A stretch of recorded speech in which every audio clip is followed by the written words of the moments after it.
co-chair of the conference, Senator Aliyu Wamako, CON, the former Deputy Governor of Sokoto State and also a former Governor of Sokoto State, been represented by the Honorable Minister of Labor and Employment, who gave the first set of remarks by the chair and then declared the conference open.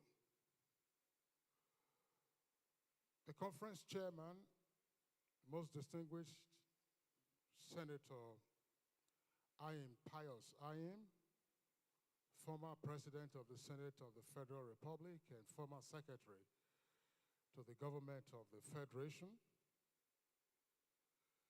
arrived to also deliver his own very well-received remarks as chairman of the conference and sat through the remainder of the sessions of the conference and delivering the closing remarks before the anthem closed day one.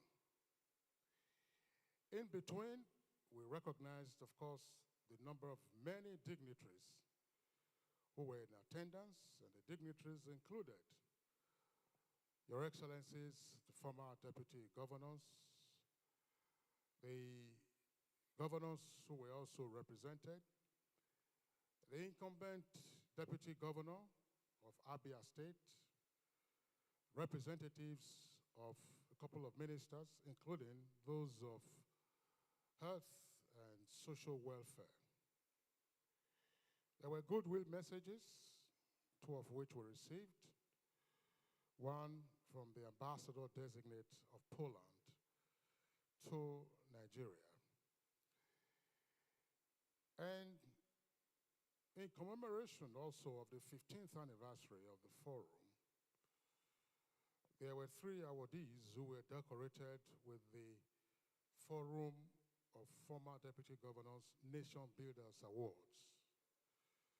These 3 awardees included, or should I say include, in the historic present tense, the current governor of Borno State, Professor Zulum, who is represented by his current deputy governor. We also had an award going to a firm that manufactures fabrics for members of the armed forces and paramilitary agencies. Group photographs were equally taken, but we had an inspiring keynote address as scheduled and delivered by the Vice Chancellor of the University of Jos, as Professor Tanko Ishaya. We then had the technical sessions on paper 1, and equally the second technical session on paper 2.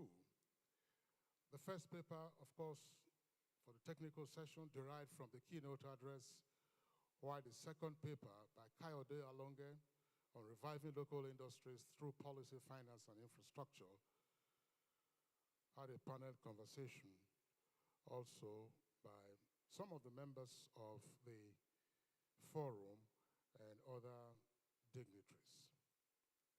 So, Your Excellencies, distinguished guests, ladies and gentlemen, would like to welcome you to day 2 of the conference and to say that we'll have recourse to a revised agenda. Shortly, my colleague will be inviting the national chairman of the forum for his comments, but just to indicate that thereafter we'll be having a documentary and we'll be having 3 papers that will be delivered later this morning. And instead of the panel sessions, we'll have the breakout sessions or syndicate sessions for the 3 groups. So, at the appropriate time, we will read out the topics for the breakout sessions, which will be in sync with the papers to be delivered. And listen attentively, please, and indicate where your interest is so you join that syndicate session when the time comes. Your Excellencies, ladies and gentlemen, here's my colleague, Claire. Thank you very much, Kingsley. Distinguished ladies and gentlemen, good morning. A very good morning to you. A very good morning to you. I want to stand on existing protocol, even though I've been wondering what we're all standing on. Usually when you say that, there is no protocol. Once a protocol has been set, you come in, you acknowledge the highest ranking officer. So while we are still on familiar Nigerian, slangs, let me also ask, how was your night? It's a question that usually makes little sense, literally, in English, but here in Nigeria, it carries a lot of warmth, genuine warmth and kindness. So yes, I'll ask you, I hope you all had a very restful night. Thank you. Yesterday raised the bar very high, and we all listened, we all engaged. It's very rare to find men and women of caliber and timber stay through events like this, all through, but you all stayed through it, and I was very impressed. So please, let's put our hands together for all the men and women who stayed through yesterday's program. I was impressed, and I felt proud. I felt proud. You all engaged, you all contributed, and you waited. So let me also appreciate the Nigerian Army Brigade for providing us with the music interlude, the interlude that matched us to rhythm. Thank you very much for the music interludes. So today we are going to be having very robust conversation. There will be reflections, of all our aspirations. But for now, please let's put our hands together as I welcome the National Chairman of the former Deputy Governors Forum, His Excellency, Chief Chris Alozie Akomas, PhD, FNIM, to give us his remarks.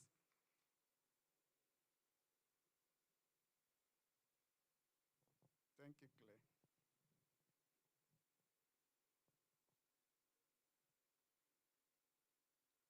My brother excellencies, it's another beautiful day, and I say good morning to you all. I also welcome again today our wonderful resource persons, and thank them for being steadfast.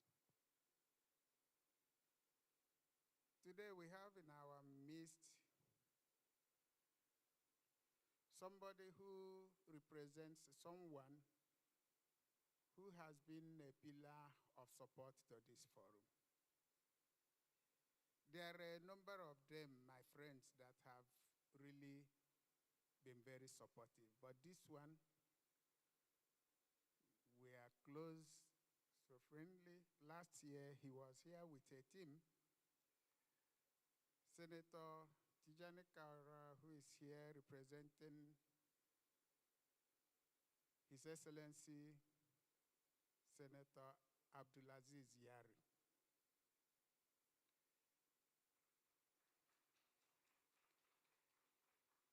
When I told him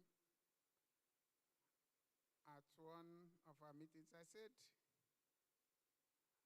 we are getting close to our conference again this year. He said, what did I do last year? I told him. He said, I will do more. And he actually did more. A day will come when we will appreciate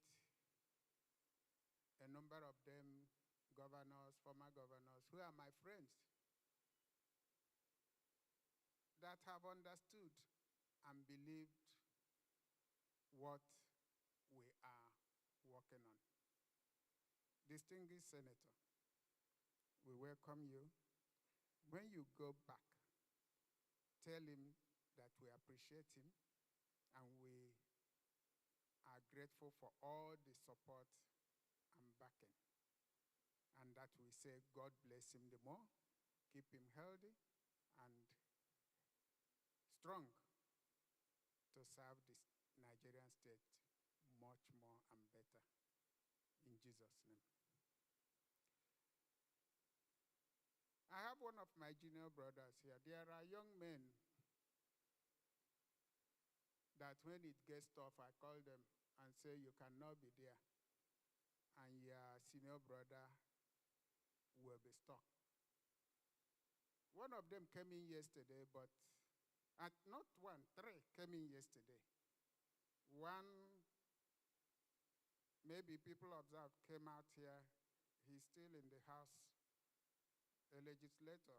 He came out here with another one, a former chief president, to take picture with me before they rushed off. But this one is a businessman, and they have all supported me. The other one he came in yesterday, he's come back. Raymond Alega, MON, welcome. And thank you for all the support. You know, there's something in the Bible. When Moses was trying to carry out the instruction God gave him to how to separate the Red Sea, at a time, his hands started shaking. Them falling. I said, Moses' hand started shaking. And the water was trying to, two persons supported him with something. So his hand was steadied. So these are like people that support to ensure that there is steady hand in the progress. I have one of those very senior politicians, the very, very senior politicians. I introduced him to Senator Tijani Kaura and Ambassador Aka. And then he said, His Excellency Aka, he said,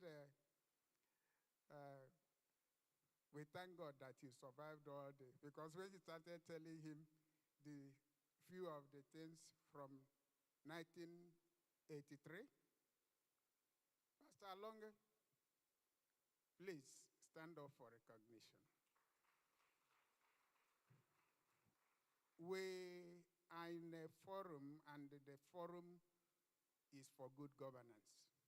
And we have been in that forum for many, and the forum worked assiduously for our late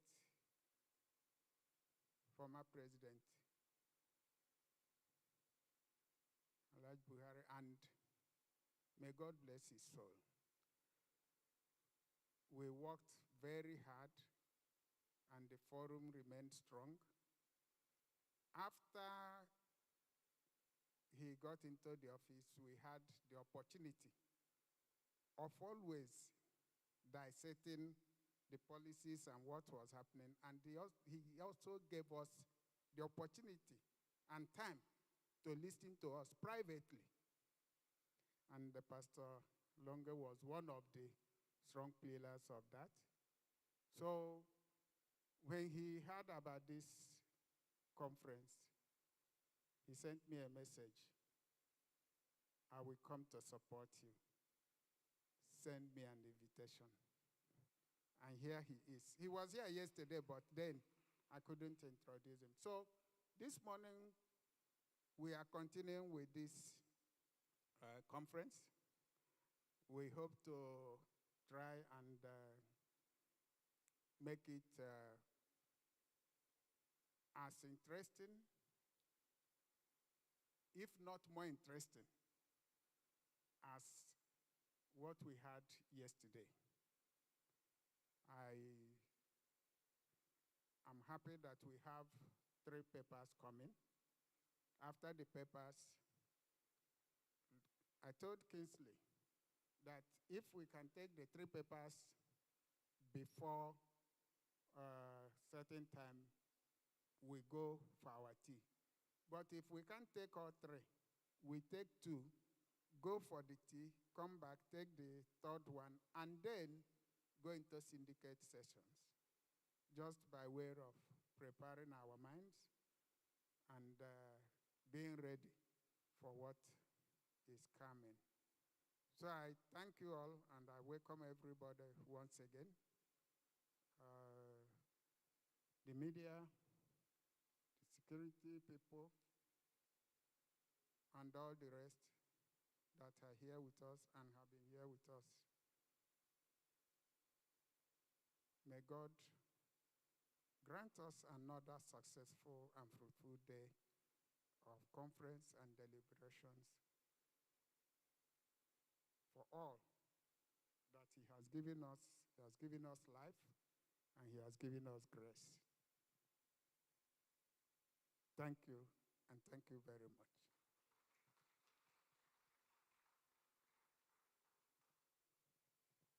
Thank you very much, Your Excellency, National Chairman of the Forum of Former Deputy Governors. Please, let's give him another round of applause. And while he's shaking hands with his other colleagues, permit me to respectfully recognize the presence in our midst this morning of His Excellency Bala James Ngilari, as a former Deputy Governor of Adamawa State. The former Deputy Governor of Adamawa State, His Excellency Bala Ngilari. All right, here he is. We also have Chief Sam Nkire, he's a member of the APC National Caucus. Let's welcome him warmly. Pastor Ezekiel Alonga, who's based here in Abuja, is also present this morning, along, of course, with other very important dignitaries. Your Excellencies, ladies and gentlemen, we'll be taking time to watch a documentary, if you like, a special feature.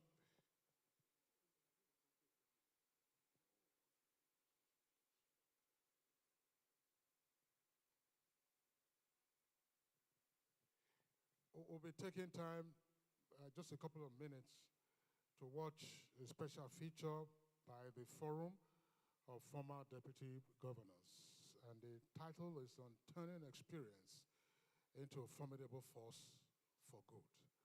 Ladies and gentlemen, happy viewing.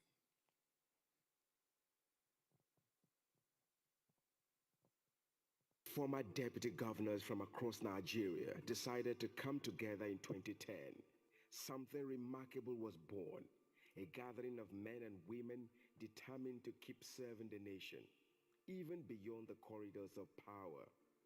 What began as a modest idea, a cycle of former deputies seeking to remain useful in their country, has evolved into a purposeful platform giving new meaning to public service after office. The Forum of Former Deputy Governors of Nigeria, FFDGN, didn't spring from nostalgia. It grew from the conviction that experience should never be wasted. These are leaders who once sat at the heart of decision-making in their states, men and women who understand the country's challenges firsthand. Deputy governors are often the unsung partners in governance, always close to power, deeply involved in state administration, yet quickly forgotten once their tenures end. This forum is spurred by the interest, willingness, and commitment for nation building. That is our main focus. And in nation building and nation development, what gives us the courage is that we believe we can achieve the best we can for our country, for our children, for the generations to come.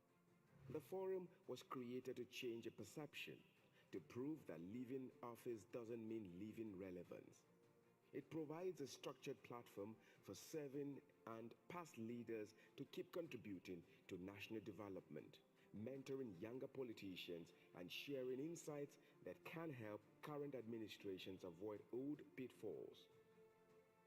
Since 2022, under His Excellency Dr. Chris Akoma's calm but purposeful leadership, the forum has taken bold steps that show it is not just a gathering of old hands, but a living institution with vision and results. One of its proudest achievements is the inauguration of a beautiful secretariat, a sprawling functional space that now serves as the forum's new home.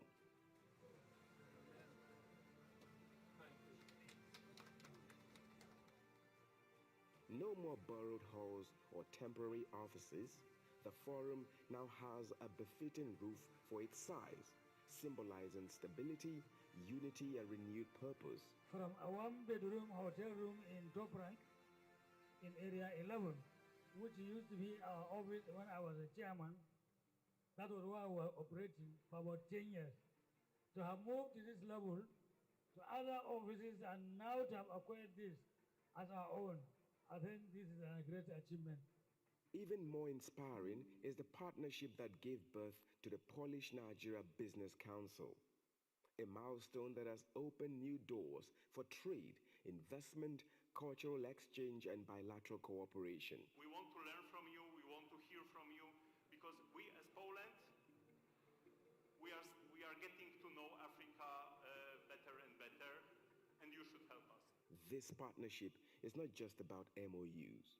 It is about building real opportunities, connecting Nigerian entrepreneurs with Polish investors, encouraging subnational trade, and strengthening Nigeria's economic diplomacy.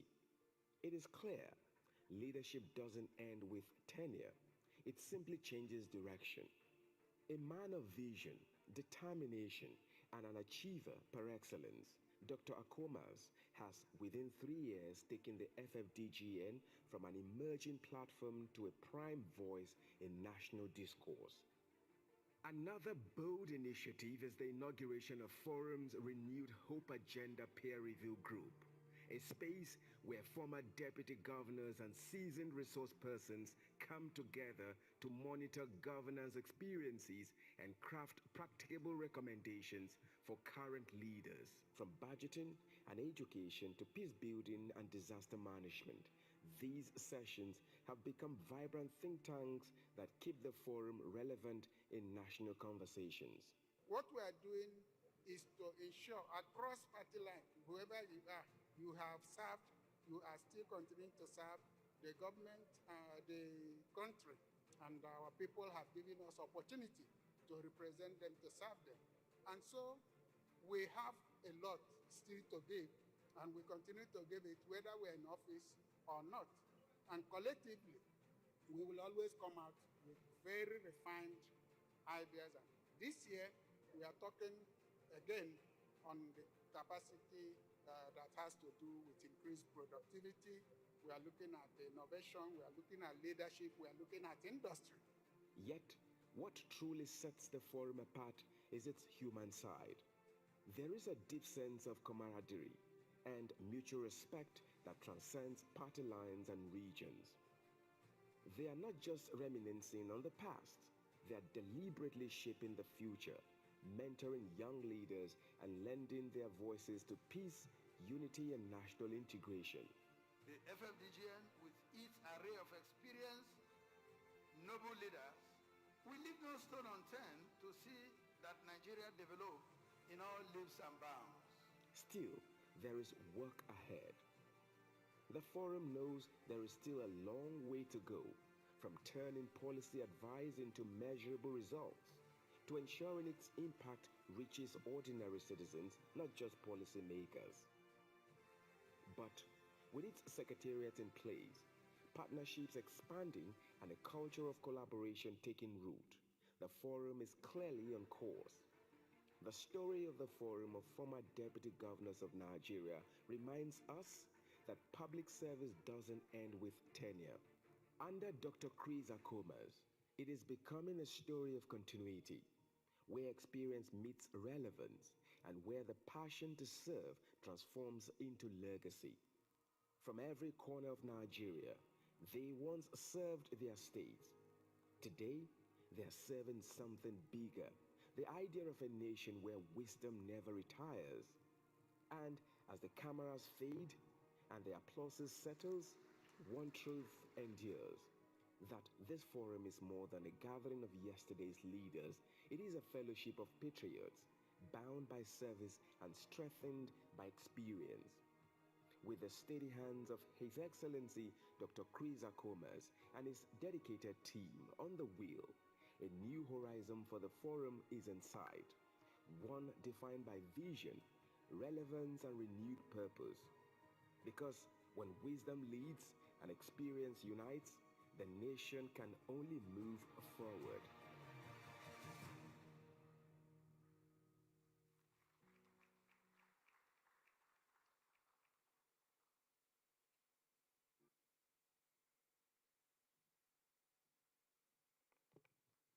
All right, that was the special feature on the forum of former deputy governors. Your Excellencies, distinguished guests, ladies and gentlemen, we're moving now to the formal presentations of the papers that we have today.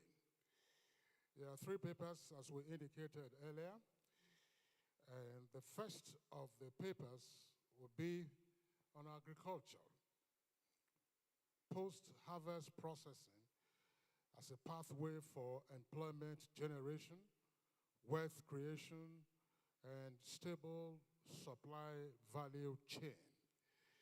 Once again, agriculture, post-harvest processing as a pathway for employment generation, wealth creation, and stable supply value chain. Our resource person, and therefore lead speaker for this paper, is Professor Issa Abdulaziz Shero. Professor Abdulaziz is a professor of agronomy at Ahmadu Bello University in Zaria. And of course, his specialization is in crop physiology with expertise in plant growth dynamics. He, of course, had done a lot of research work for IRA and then his doctorate also from Ahmadu Bello University in areas including horticulture. But he's here, of course, to give us more insight into how we can deal with what is obviously one of our biggest challenges in agricultural value chain deficiency, namely dealing with post-harvest processing. Ladies and gentlemen, please let's welcome Professor Issa Abdulaziz Shero to the microphone. Prof, we have some time today, but we won't take more than 30 minutes of your time. Thank you very much. Just don't bother about the recognitions. And are you leaving your water there? You will go down to take it. That will eat into your time. Oh. Thank you. A'udhu billahi minash shaitani rajim. Bismillahir rahmanir rahim.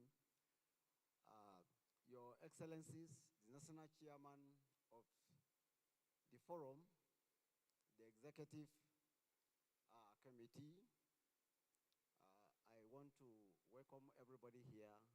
I will not take much of your time, but rather try to show you some slides in respect to my paper that I'm going to present today. However, I welcome all of you for these programs, and I would like to appreciate the forum for inviting me. I have a PowerPoint presentation. I don't know how you are going to project it here so that we can have a kind of interaction with the PowerPoint presentation. So, by the chairman, permit me to go down so that I can face the PowerPoint instead of reading the paper all through.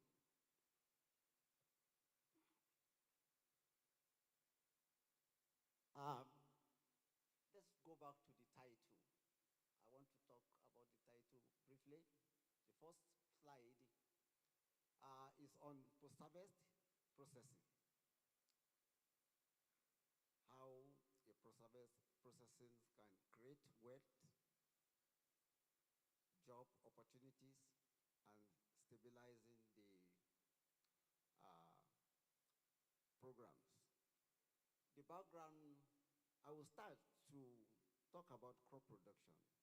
Nigeria is blessed with so many agricultural products, and the products are very from one agroecologic zone to the other.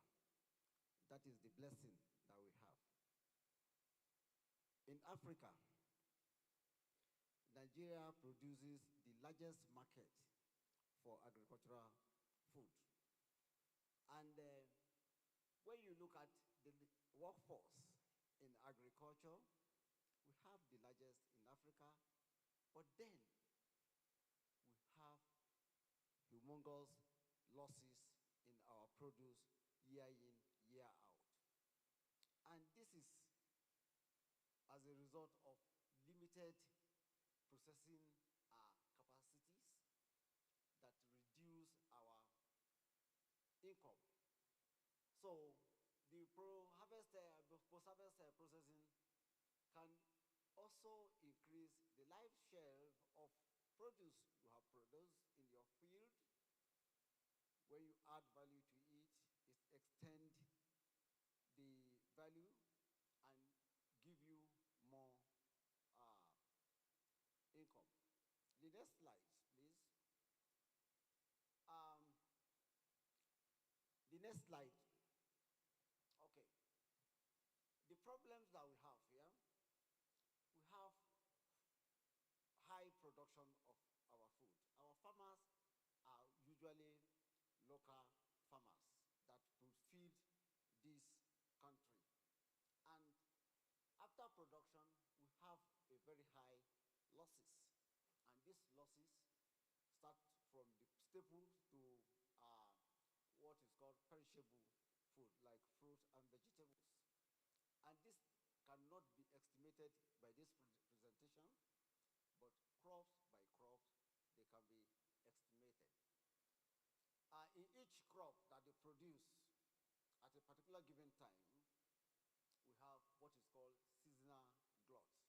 When they produce tomatoes, you will see tomatoes being produced a lot, and a lot of them go into losses. When it is time for maize, you will see maize being produced. Some of them cannot be stored, and farmers sell their goods at a cheaper rate. So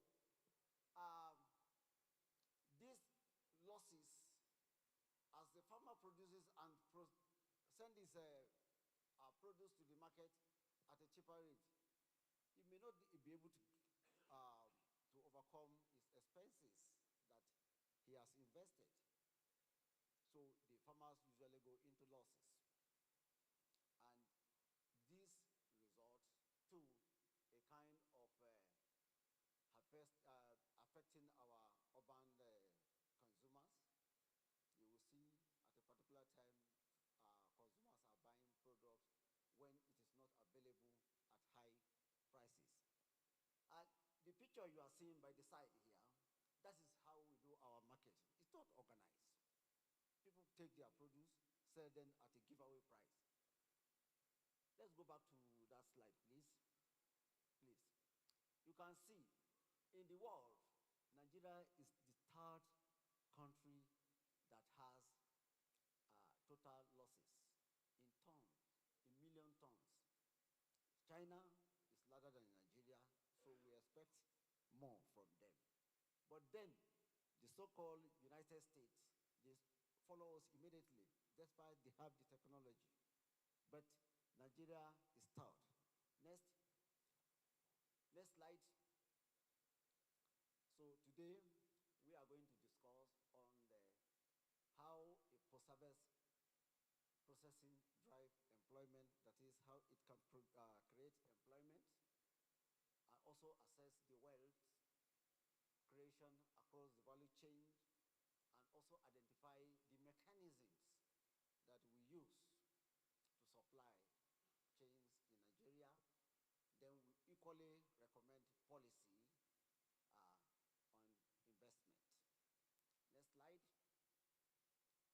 this time around because of others. So when we are talking about post-harvest losses, we are talking about crop production and how these post-harvest losses come about. So I'll only identify 4 major issues that causes post-harvest losses. One, during the time of harvest, physical damages during harvest, as well as handling. You see there are procedures that you need to follow when you are harvesting, but if not properly harvested, can result to post-harvest loss. Then we don't equally have storage facilities, both for stable and perishable goods. They harvest tomatoes fresh. They are living organisms, they respire, they lose water, they lose quality nutrient in them as they respire.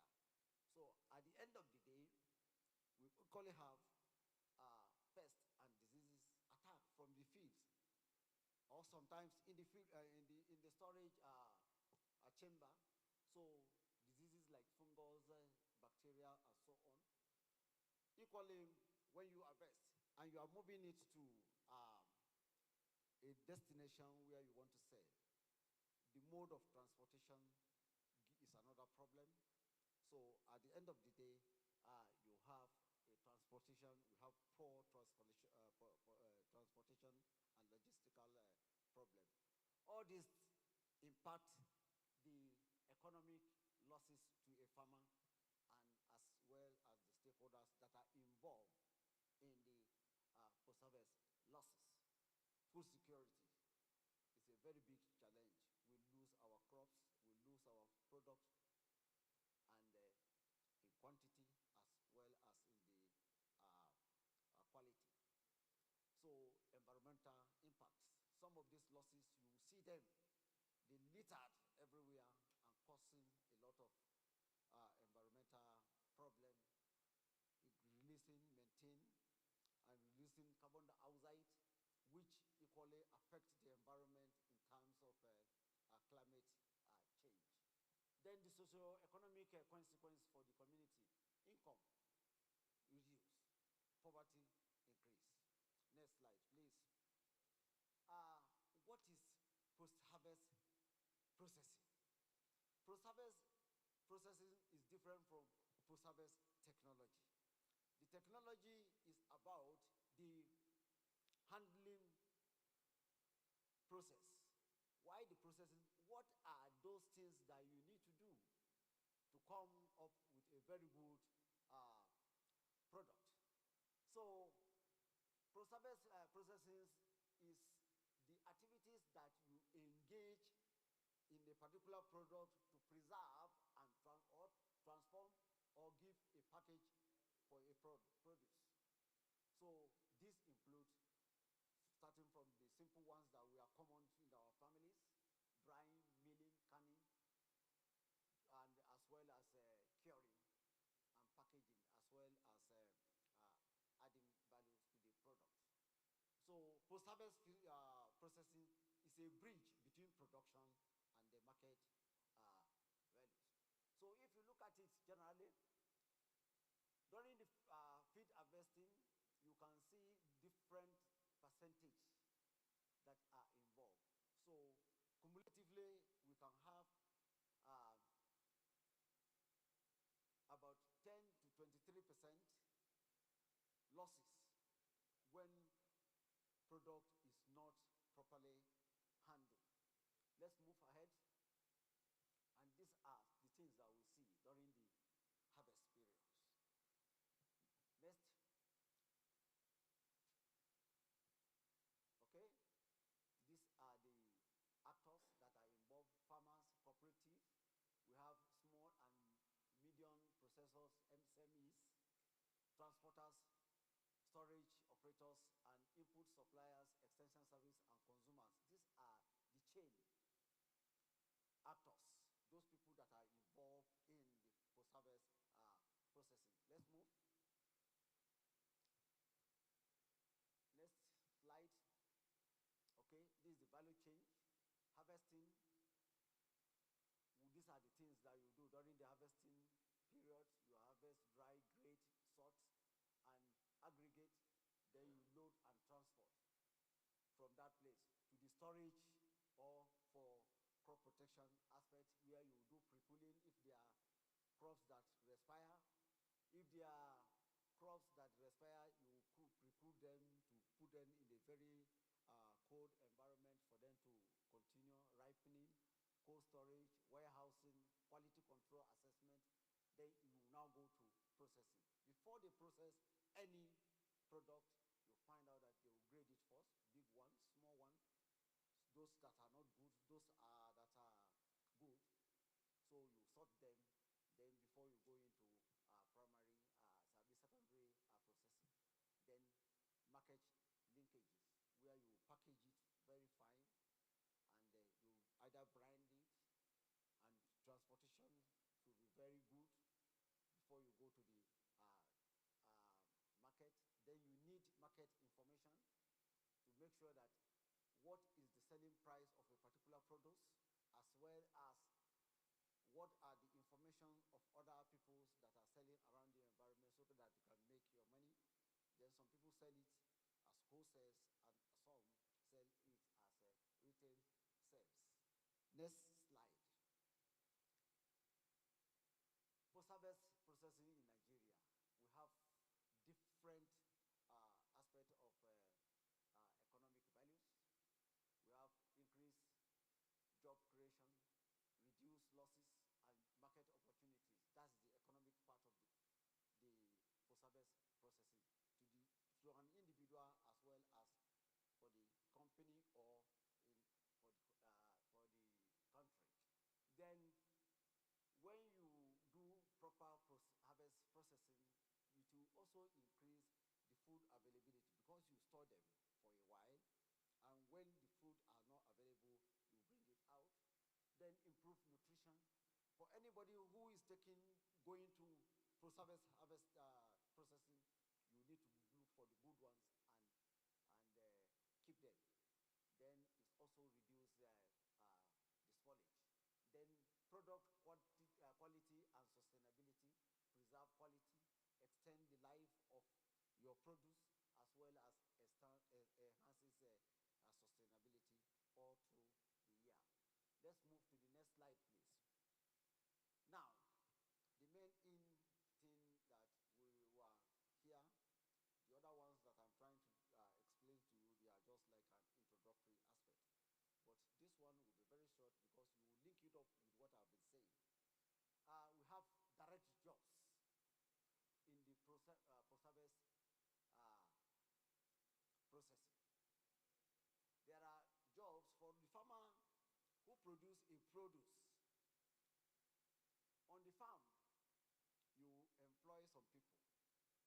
There are some of our youths can go to anybody who has a large farm or a small farm, employ them, pay as you work, and you go with your money. It's just primarily you sort, after the harvesting, you sort, you dry them, they will pay you your money. It's one of the easiest job opportunity that you can get from post-harvest processing. Then we have mini agro-processing industries, or industries where you can go in for milling or drying or packaging. There are so many of them into those mini processors. So we equally have logistic and cold chain. Transport, there are some people, you see them, they go to the field, or they go to the garage where they are loading, they carry the materials and load them, they pay them. Vehicles, you have a vehicle for transportation. These are some of those things. And there are some, they have warehouses. You come, you build a higher warehouse, you allow people to come and put their produce there, you take a token, and this will earn you some money for living. Then there are people that can do the quality testing, then marketing, finance, and also repairs and maintenance of those processing machines. Like when we are talking about quality testing. In those days, we have some groups of people that they ensure, like the quarantine people, they are now posted at our borders. But we used to have some quarantine people in the market where they will go to quantify or to test your produce you are selling. But it is not more available. Anybody come to the market and sell. So this, if you are a quarantine officer, don't wait for the government to give you work. You organize yourself, you program yourself, you test people's produce before they will sell. They will pay you some small money and you get your money. Thank you. Let's move ahead. Yes. Like the first picture here, you can see this is a farmer. From there, the farmer went to aggregator, where they will now ask them to bring their crops. They will put it in a particular place before they will now process it and dry it before now transportation. And look at this small machine. It's a rice miller. A farmer, a youth or a woman can have it. When you have it, you go to people's farm. It's mobile. You go to people's farm, mill their rice for them, or thresh their rice for them. If you have corn machine, you can move it from one farm to the other. Then you earn some money. There are some people who are doing cold chain jobs, where you can have the opportunity of having your car, then you put refrigerators for perishable goods. And the woman sitting down here is trying to process gari. And there are a lot of opportunities, not only in frying the gari. Let's move ahead. Yeah. Then I want us to talk about the jobs that can be created within a particular processing enterprise. We have what is called a production line. And what do? They do sorting, grate, cleaning, peeling, irrespective, depending on the type of crops that you have. So those production lines, they do that. And you can see different people are employed at any stage, at different stage of the production. Then we have the technical and the skill role category, where you have the operators, where you have the machine engineers that can repair, even the small Motorola, small motor that they use, we can use, our youth can also learn and give us the production. There are some that are involved in supervision of and maintenance of standard. Then we have the administrative aspect, where you have an organized enterprise. We have the clerical staff, storekeepers, accountants, marketers, and even chain manager. They follow you to make sure that they have this thing. Then we can equally have entrepreneurial roles, where small-scale outfits like cassava grating, they will only grate. You will grate, and somebody will come and carry it to fry differently. These are job opportunities like rice. There are some people, they don't have the rice mill, but they have the facility to parboil the rice and dry it before they now take it to the destiny. So we have this thing even in our local environment. Next slide, please. Then we have indirect jobs that can be created from post-harvest processing. We have inputs, suppliers, and maintenance services. There are some people, they only buy the sacks and cartons, bottles, they supply. If you can engage yourself with small money, you can create job for yourself. Then transportation, I have earlier mentioned, where we have the drivers, we have loaders, we have foil suppliers, trucks or cold storage chambers. Then quality testing, they can take a certificate from Standard Organization of Nigeria of NAFDA, so that they can be able to sell their test the quality of this thing. Then we have markets. In the marketing, we have the people that will sell wholesales and equally the retails. If you cannot go for wholesale, you can start with the retails before you can become a wholesaler. Then financial and insurance services. We have rural banking, microfinance, and the CVN initiative, which equally help our farmers, like the rice value chain some years back. They have created a lot of job opportunities. The banking with the POS, you go with your money there in the market, your POS is there. Anybody who wants to buy, you come and collect it. With little overturning of 100 naira, 5 naira, it can give you, and you some money. And if you look at the pictures in the middle there, this is the system that we operate in Nigeria for our produce. Next slide, please. Yes, I think I'm done for the job opportunity. Wealth creation. When we mean wealth creation, it is not that you sit down and make a shop and sit down there and be selling that you have created wealth. What can you do to change the produce to another thing? If you have that opportunity to change a particular produce to another thing, you are creating wealth for yourself. Because, for example, when you have cassava, for example, you harvested it. The only thing that you know they do cassava for is only gari. And there are a lot of things that you can diversify to have more wealth in a particular product. So what it means by wealth creation mechanism is for you to produce or to transform a particular produce to another thing that will increase your income as well as extend the value, extend the shelf life of your products. And when you do that, it increases your profit. Equally, new products usually come when you have that kind of production. So we equally have value chain, value addition to the raw materials that will equally increase or bring out about your wealth creation. The next one, the next one. The wealth creation also involve value chain.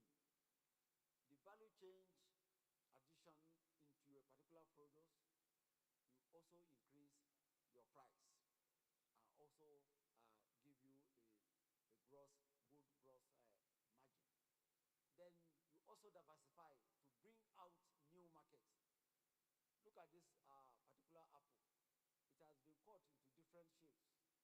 And what it means that you have diversified, bring it in different color. Like, say for example, you bring orange juice by putting some, not additives, but you put some fortifying materials that will improve somebody's health. The blue one, maybe you said that one is for vitamin A, then maybe green for vitamin B complex. The uncolored one is for vitamin C. So people have varieties and you have diversified. People's interest will go into your diversity and you are also creating wealth. Then the issue of aggregation and contract farming can also increase your bargaining power and income. So if you have your produce, you take it to the market singly and drop it in the market, they will buy it at a cheap rate and you go away without earning very good market. But you aggregate, farmers come from different angles, you put it in a particular place, you start on a particular price. That will give you an opportunity for you to have more wealth. So we have local processing that also also keep the value within the local environment. So these type of things, when you have your local processing factories or enterprise, you make sure that you maintain it so that you can increase the value of your crops. Quickly, so these are pictures that I'm trying to talk about. You have cassava value chain. I just take two this thing for you to know where you can create your wealth. So you have different products from a particular produce. Cassava, you can have fufu flour. You brand it, grind it, so that you label it properly. You find out that people will come and buy. Then we have gari, we have cassava flakes in the market. You can use it to add with other things. Then when it comes to tomatoes, this is the way we usually transport our tomatoes. Majorly, we put them in this, what they call dogombaro, or these tankers on top. From here to Lagos, before it gets there, some of them have started getting bad. But with local processing methods, you can be able to do more within your capacity. But then, these are processed tomato paste. You see them in the market, they put preservative for them to stay long in different form. This is a paste, the other one is ketchup. You just, when you are using it, there's no need for you to cook it or to mix it with any oil. You just pour it and consume. Then this one is also called tomato drinks.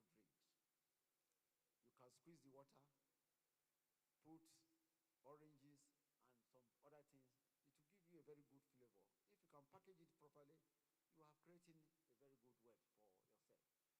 Beyond that, I brought this one specifically to people to know that it is not only you create wealth when you produce and diversify it or you transform it for feed alone. You can go into biochemicals. These are byproducts from cassava, for example. We have protein, pectin, polylinous, essential oil, organic acids.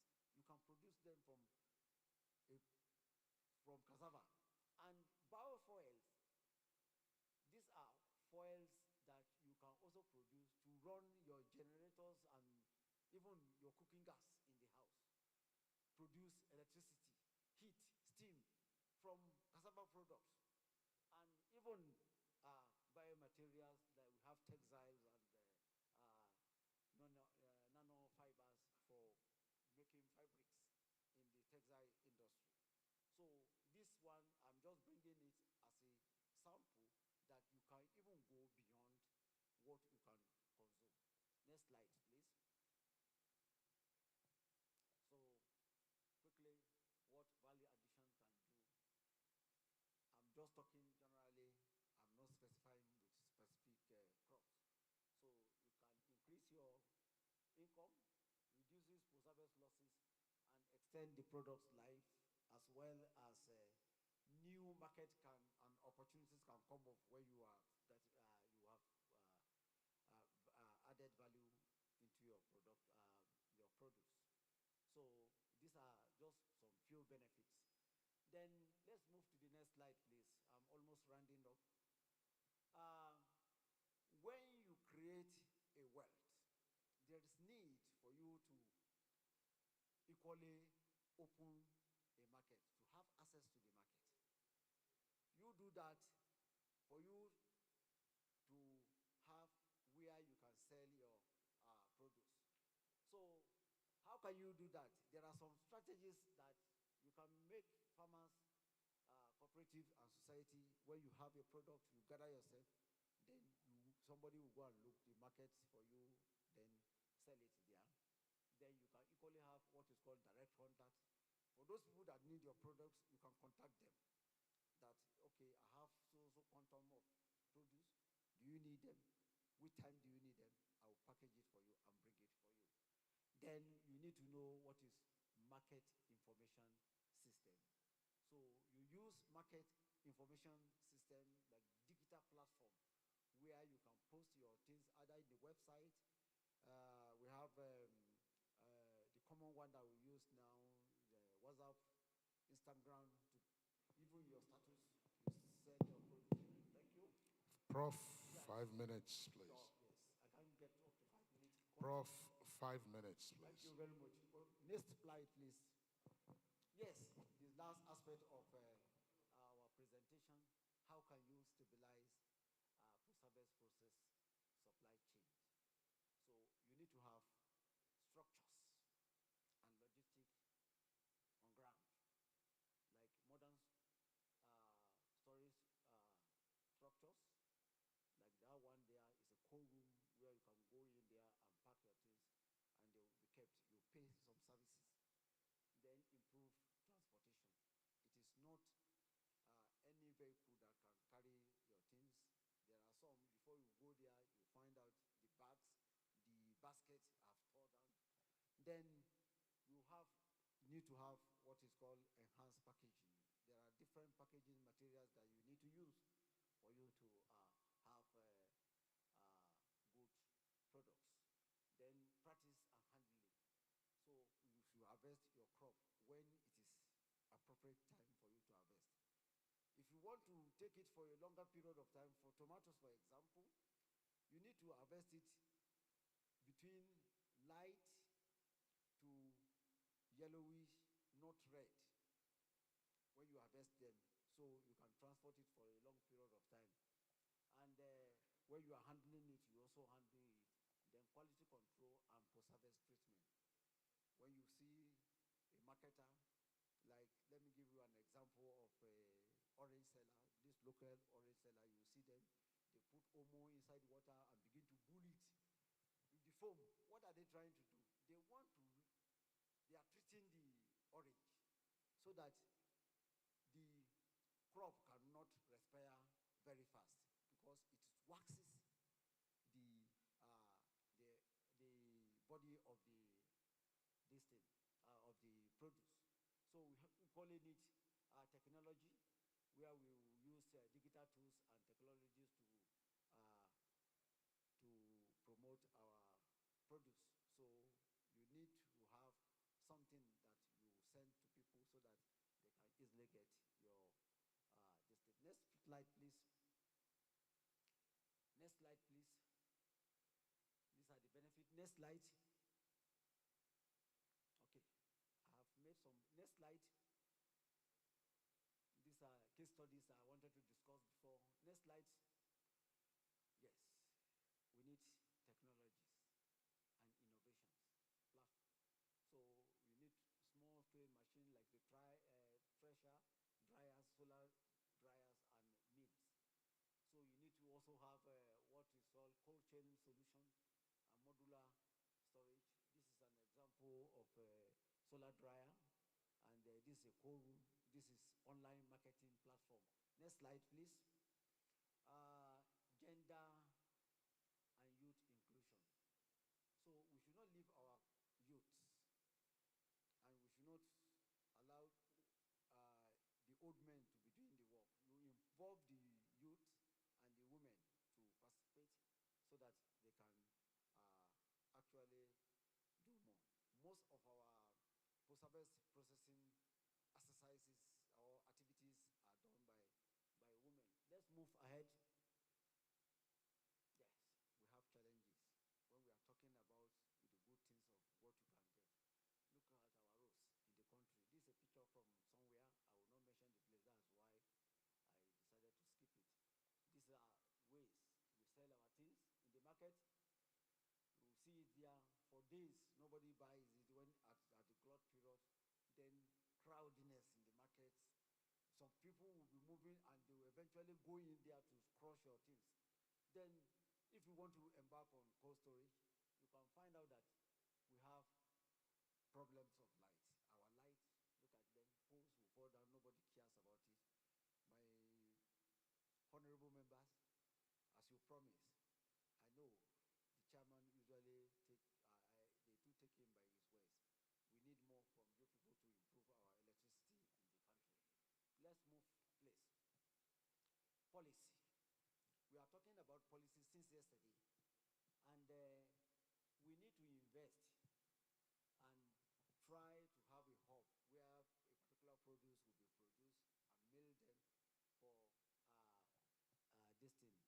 to strengthen our microfinancing so that farmers can have access to continue with their this thing. And these things are basically policies.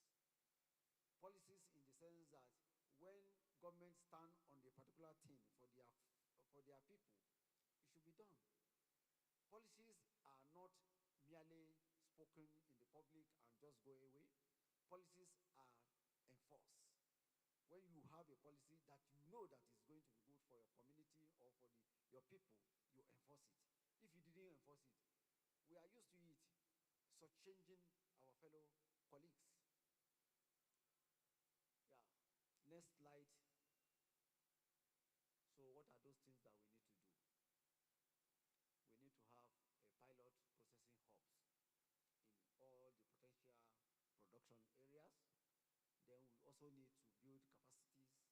potential production areas. Then we also need to build capacities and technical assistance and cooperative for our small and medium enterprises. Then access to finance. They have talked about it extensively yesterday, which I need and monitor the successes. Thank you for listening with rapt attention. Thank you very much. Please, let's put our hands together for Professor Sherio. And I thought that these days, professors don't come with gray hair anymore, and he's a proof of that brilliance. Please, let's put our hands together.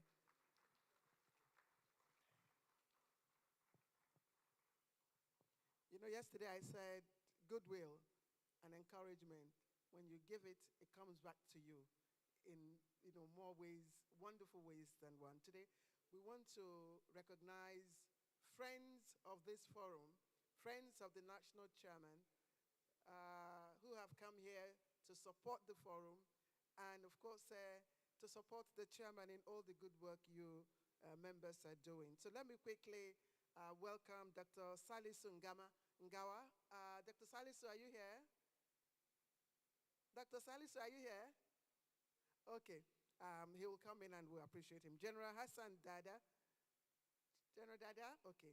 These are two wonderful friends of this forum who have come to support what we're doing. So please, even in their absence, let's put our hands together for them. And if you are hoping to expand your business horizon, and I think that's one of the essence of what we're doing here, as you step out for tea later, you can just stop over at the Polish stand. It's just outside there. Who knows?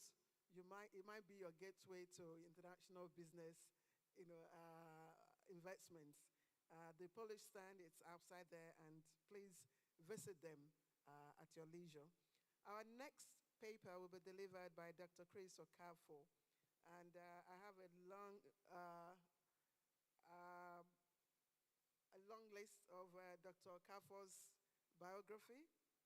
I'll just quickly sniff through so that you have an idea of who is coming.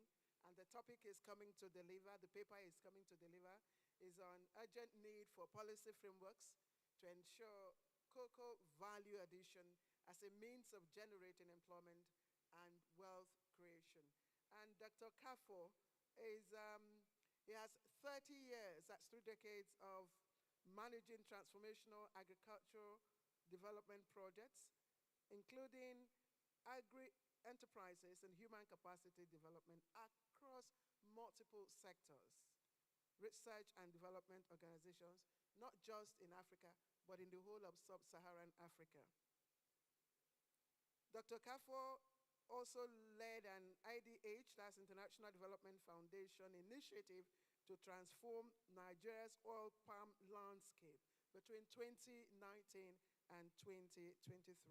And focus on that is on inclusive development of the sector in specific states, Edo and Ondo states of Nigeria. He also spent some time with TechnoServe in Tanzania as an international cocoa advisor and led the development of a 10-year national cocoa development strategy in the Tanzanian Ministry of Agriculture before returning to IITA. Distinguished ladies and gentlemen, please let's put our hands together for Dr. Chris Okafo.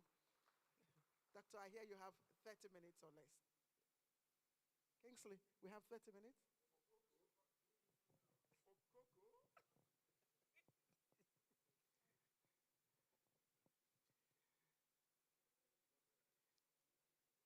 Well, it's good afternoon now. Good afternoon, Your Excellencies, distinguished senators, my very good friends, professionals who are here, distinguished guests, ladies and gentlemen. I really would like to appreciate this opportunity given to me to come before you. And I owe that to Dr. Chris Akomas, who is here with us. And I appreciate the forum also for being in attendance this morning. I'm going to discuss a crop, cocoa. Cocoa, you all know. I was really excited when the last speaker was presenting the value add for other crops, but there was nothing on cocoa. Did that strike you? There was nothing on cocoa on value adds. That means, are we not processing cocoa? Are we just exporting raw beans every day? This is what this forum is all about. You will get to know what you are losing, what we are losing by just exporting raw beans every day. And we must do something about it. Thank you. My presentation, I changed a little bit the topic. I need to get down, Your Excellency, because I don't have my laptop here with me. I tweeted it a little bit to say the policy framework for promoting cocoa value addition towards employment generation and wealth creation. And the last speaker actually made the case for me that we need to do value addition if we really want to create wealth and jobs. Next slide, please. Next slide. Okay. Now, I have a brief outline here that says introduction, the global overview of cocoa production, the Nigerian cocoa economy, the value addition to cocoa beans, the existing policies, and then a recommendation are what I call the policy options. I want to tease us here, please, if you don't mind for 1 minute. I know you have your watch here. Maybe it's on your left or maybe it's on your right. Can you cover that face of it with your right hand or with your left hand? Just cover the face. Don't look at your watch, just cover the face. Now, one thing we know is that watch has a configuration, either 1, 2, 3, 4, 5, 6 to 12. Or you have bars, bar, bar, bar, bar, bar, bar.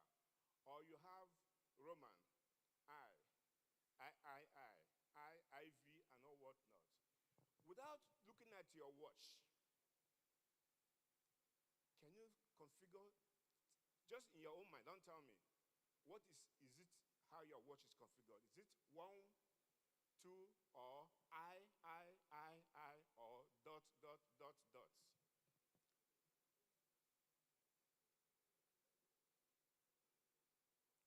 Sir? You can't remember. You are not the only one, sir. So this is a simple thing we do every day. We look at our watches probably 20, 30 times a day, but we don't know our watch. We don't know our watch. We just go take time and we forget about it. And this is what is happening.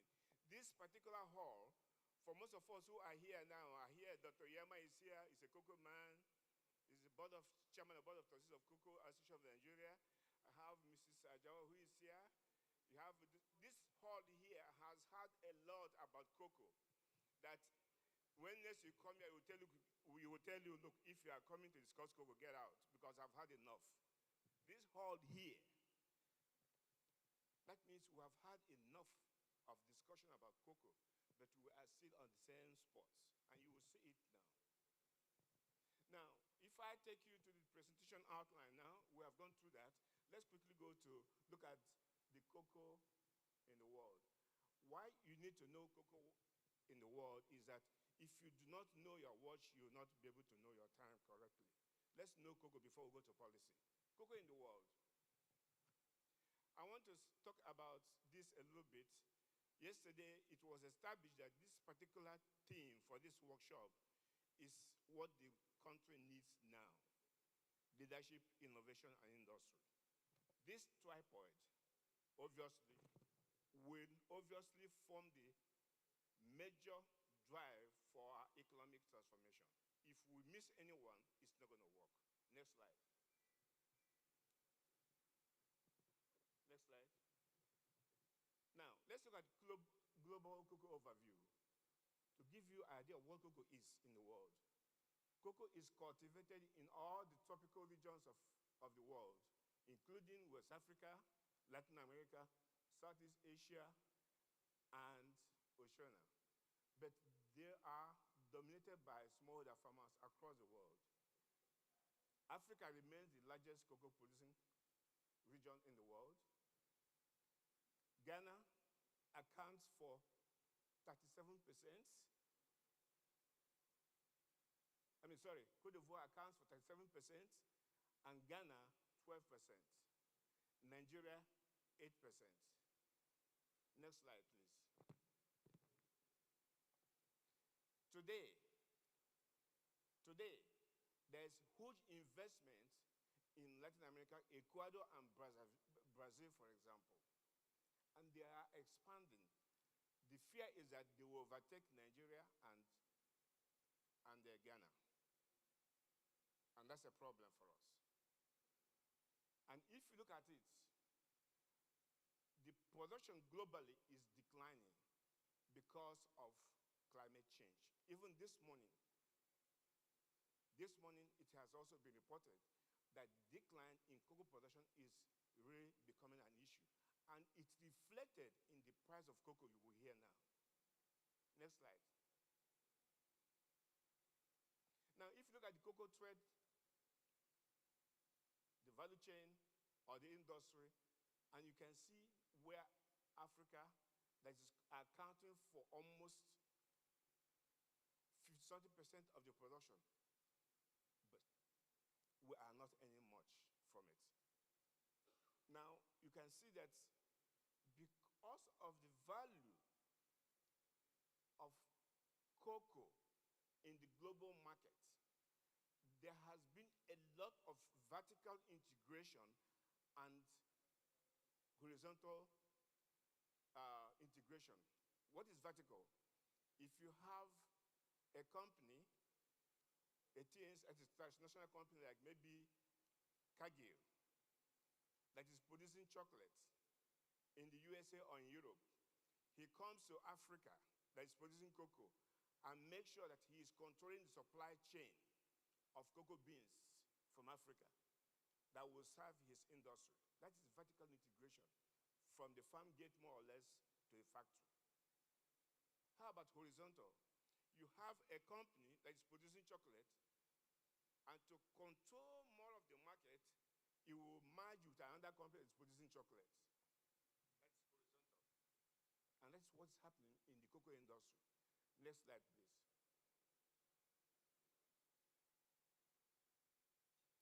How about grinding? This is an interesting one for us. This is what you call the processing you're talking about, grinding. Africa dominates the cocoa production. But grinding is not done mainly in Africa. And if it's done in Africa at all, it's done by the so-called multinationals. They control the grinding. That's a problem for us.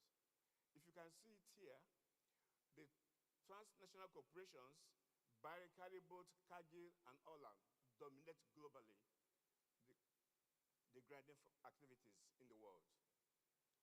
And what they have done, they have taken advantage of government incentives to encourage grinding in the cocoa producing countries to come into cocoa producing countries to do what? Establish some grinding plants. I remember when I was doing my course, doing my MBA, there's a difference between produced by Nigeria and produced in Nigeria. Produced in Nigeria could be done by a foreigner, and produced by Nigeria is the one done by Nigerians. So you have seen most of these transnational companies going into African countries, producing and grinding. You think that they are being done by Africans. No, they are the ones controlling. Next slide, please. Again, this tells you now the value of what you get from a cocoa. Look at it here. Cocoa production, the value of cocoa, accounts for only 4 to 6% of the value of cocoa. 4 to 6%. Grinding accounts for 15 to 20%. Look at chocolates, 70 to 80%. And this is where? Outside. So you can see what you are getting from what you are producing. It's very painful, isn't it? Today, Ghana and Cote d'Ivoire are making efforts to increase their grinding capacity to 50%. Next slide, please. Now let's zero in and focus on Nigeria. We know that agriculture is important to the government of Nigeria. That one is obvious. We know it. But cocoa is an important commodity of that agricultural sector. We know it. It's a significant source of earnings. We know it. We will prove it now. And it's a vital source of income. Our last speaker talked about the value chain activities and how it creates jobs along the value chain activities. Next slide, please. Past and present administrations have taken varied attention to this cocoa economy because of the value of the cocoa. We know it. Today, the current cocoa production is projected at approximately 305,000 metric tons. Today, that's the projection for 2025-2026 season. From what it was proposed or planned, which was estimated to be around 344 metric tons. Now it is declined to 305. I want to take note of that, what I put down below. It tells you something. Production was 310,000 in 1970-71. And 2008 is 330,000. This was when it peaked during the NCDC days. Dr. Comas knows about this. He was part of the deputy governors who were in charge of the NCDC. And today we're talking about 305 going backwards. Is it not painful? Next slide, please. Now look at this slide. Nigeria exported cocoa and cocoa products worth of $1.9 billion in 2024. And that export is mainly cocoa beans. Imagine if we're exporting processed cocoa, we should be talking about what? Trillions, not even billions.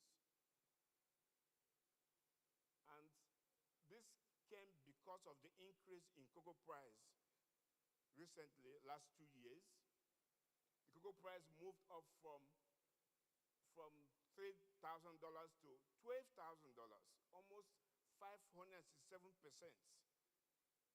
567% increase. And this was because of the short supply caused by either weather or climate change or the issues they had in Ghana and Cote d'Ivoire because of also climate change. And then the demand for Nigerian cocoa is really high because of the quality of Nigerian cocoa. That's something we should be proud of. But then, do you take advantage of that? No. Next slide, please. Now, if you look at this, these exports, the increase in cocoa price and all what excited farmers and they planted, but were they supported by the government? What kind of support did they get? I leave that to you.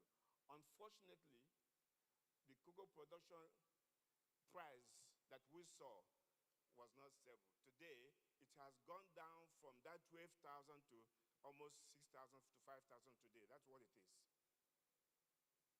And it may probably go down more unless the production we are seeing increase, we are seeing from Brazil and Ecuador is not, but if it continues, the price will go down because more the production, lower the price.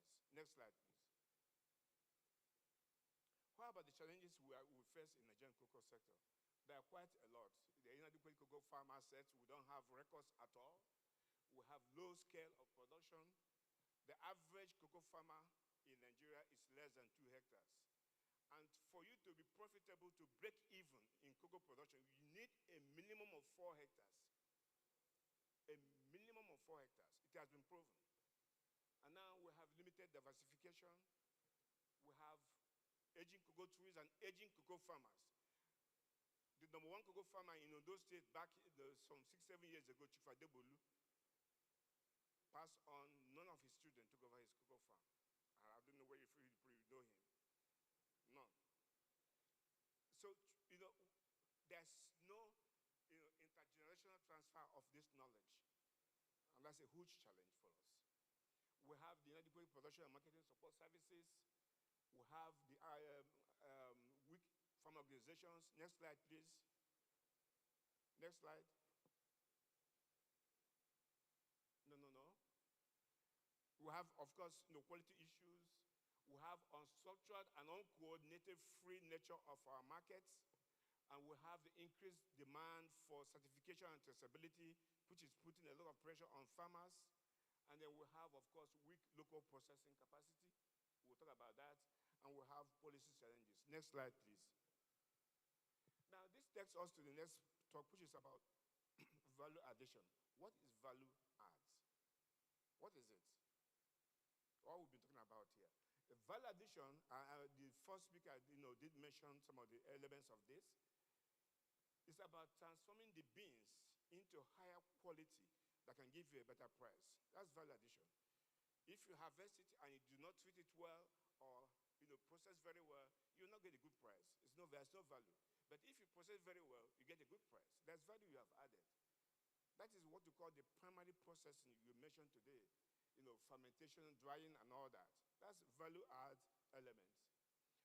The second element is secondary processing, which is grinding of the cocoa ribs into liquor, and then turning the liquor into cocoa butter or cocoa cake, which we use in making our beverages, Bonvita, whatever you may call it. And then the tertiary processing, where we have chocolate and other byproducts produced through the process. Next ad. Now, why are we talking about value add? I think that has been addressed by the previous speaker. Obviously, we know by value add, we are going to get more revenue. There's no doubt about that. We will create jobs and we will create wealth. We will promote economic growth and diversification. Next slide, please. I think that has been discussed earlier on. Now, it will also help us to have some brand. Today, our beans, cannot give us a brand internationally.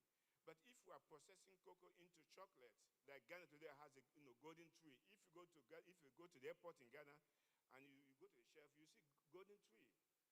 That's the chocolate produced by Ghana. That's branding. But we don't have it here. So recently, that was in 2022, the CBN, initiated this, what they may call PAVE, produce, add value, and exports. But I don't know how that program has gone today, whether it's still working. Next slide, please. Now, cocoa processing, how are we doing as a country, Nigeria? Now, you can see it here. There's low capacity. Most of our plants are down, and we had, at a point, we had 15 to 16 processing plants. Today, we have less than 5. Why are we going backwards? Why are we going backwards? Limited finance, poor power supply, low local consumption, trade barriers and taxes, we had this yesterday, and then persistent policy and regulatory and infrastructure challenges, we saw it this morning, and then we have very few factories, I just mentioned. Next slide, please. How about consumption of cocoa products? It's also equally low in Nigeria because we are not used to consuming chocolate. You know, there's cultural food preferences and, of course, limited, local production. But then it's growing. It's growing today because among the youth we have and the middle class who are making money. So we must take advantage of this growth coming in. And again, cocoa has another value, antioxidant and cardiovascular benefits, which is we have not exploited very well. Next slide, please. Now, the chocolate industry in Nigeria is, of course, is at its infancy, but it doesn't mean that we are not producing. There are very few enterprises that are producing chocolate. They call it bean to bar. Beans straight from the farm, you make your chocolate. That's called bean to bar. It doesn't go through the normal bee processing facilities. And these are, so in fact, I wanted them to be invited here to display some of their products, but they're not here today. These producers prioritize locally sourced beans, contributing to local economy while offering unique and artisanal, taste to our people. A few examples here, we have Jovent Foods in Ondo State. We have Lush Chocolate. I think Lush Chocolate is in Abuja here.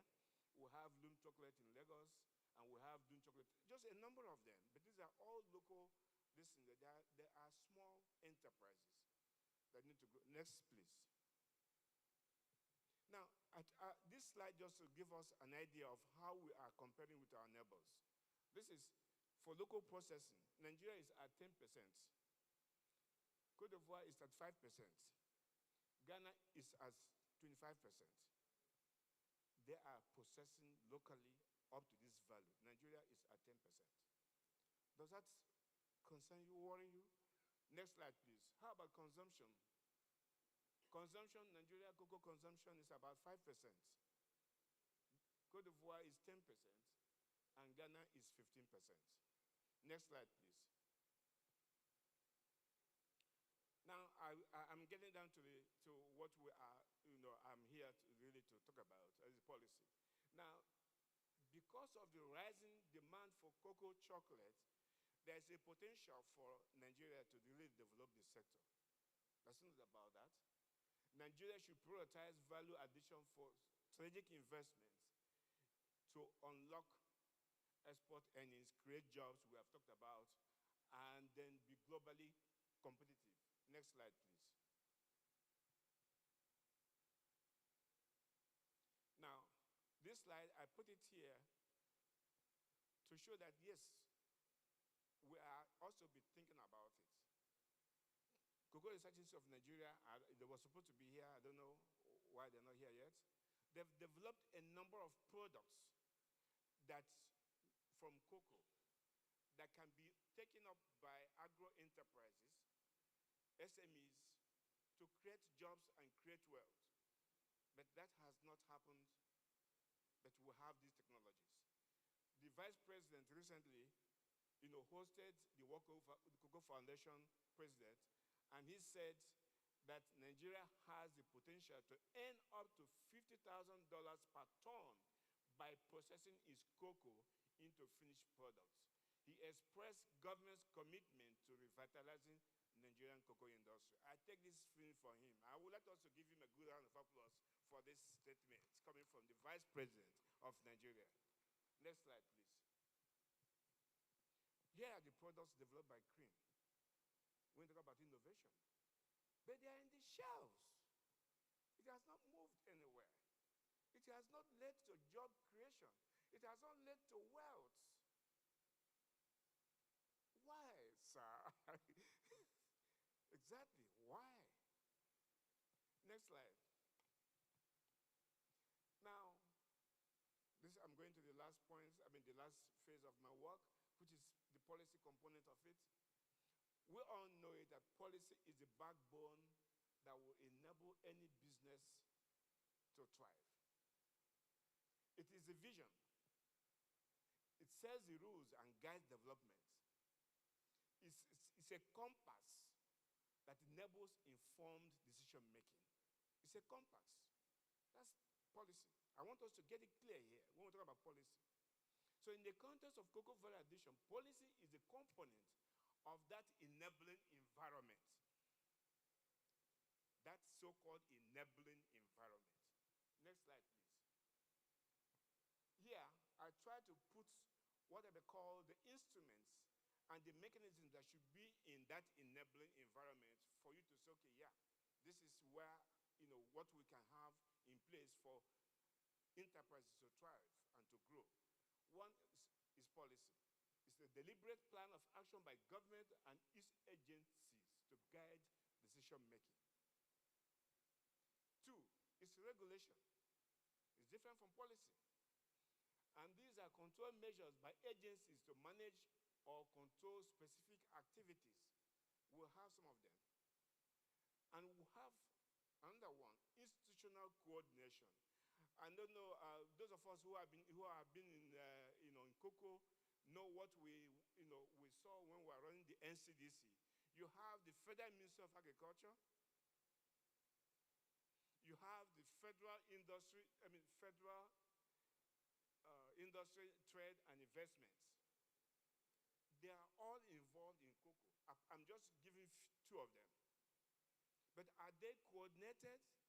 Are they together? Do they have shared understanding and shared vision? No. That's a problem. So that institutional coordination is so critical if we are going to have an enabling environment for cocoa. And then incentives. Incentives are benefit to encourage specific actions. It can be financial, it can be non-financial. You have subsidies. And these are financial support by government to reduce costs for producers and consumers. Sometimes, we feel that, the West is accusing developing countries of, really wasting money by introducing subsidies. No. No government, no person can win a presidential election in the US if he ignores soybean farmers. I'm sure we know that. The same thing in Europe. They have subsidies. So, but here we think that subsidy is a crime. Oh, no. No. It's a mechanism you must have in an environment to either encourage or discourage or whatever an action. And that's what it is.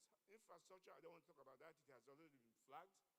Taxes is also a tool that has been used to generate revenue and so and influence investment behavior. Access to credit, agricultural knowledge. I don't want to talk about the last one, assured security today. Next slide, please. Now, if we're talking about policy for value addition in Nigeria, we must take into account our peculiarities. We must take into account the local, the international settings. Where is our strength? What should be our entry points? If you have to start a journey, you must have an entry point. You can't just jump in. You can't just jump in. You must have an entry point.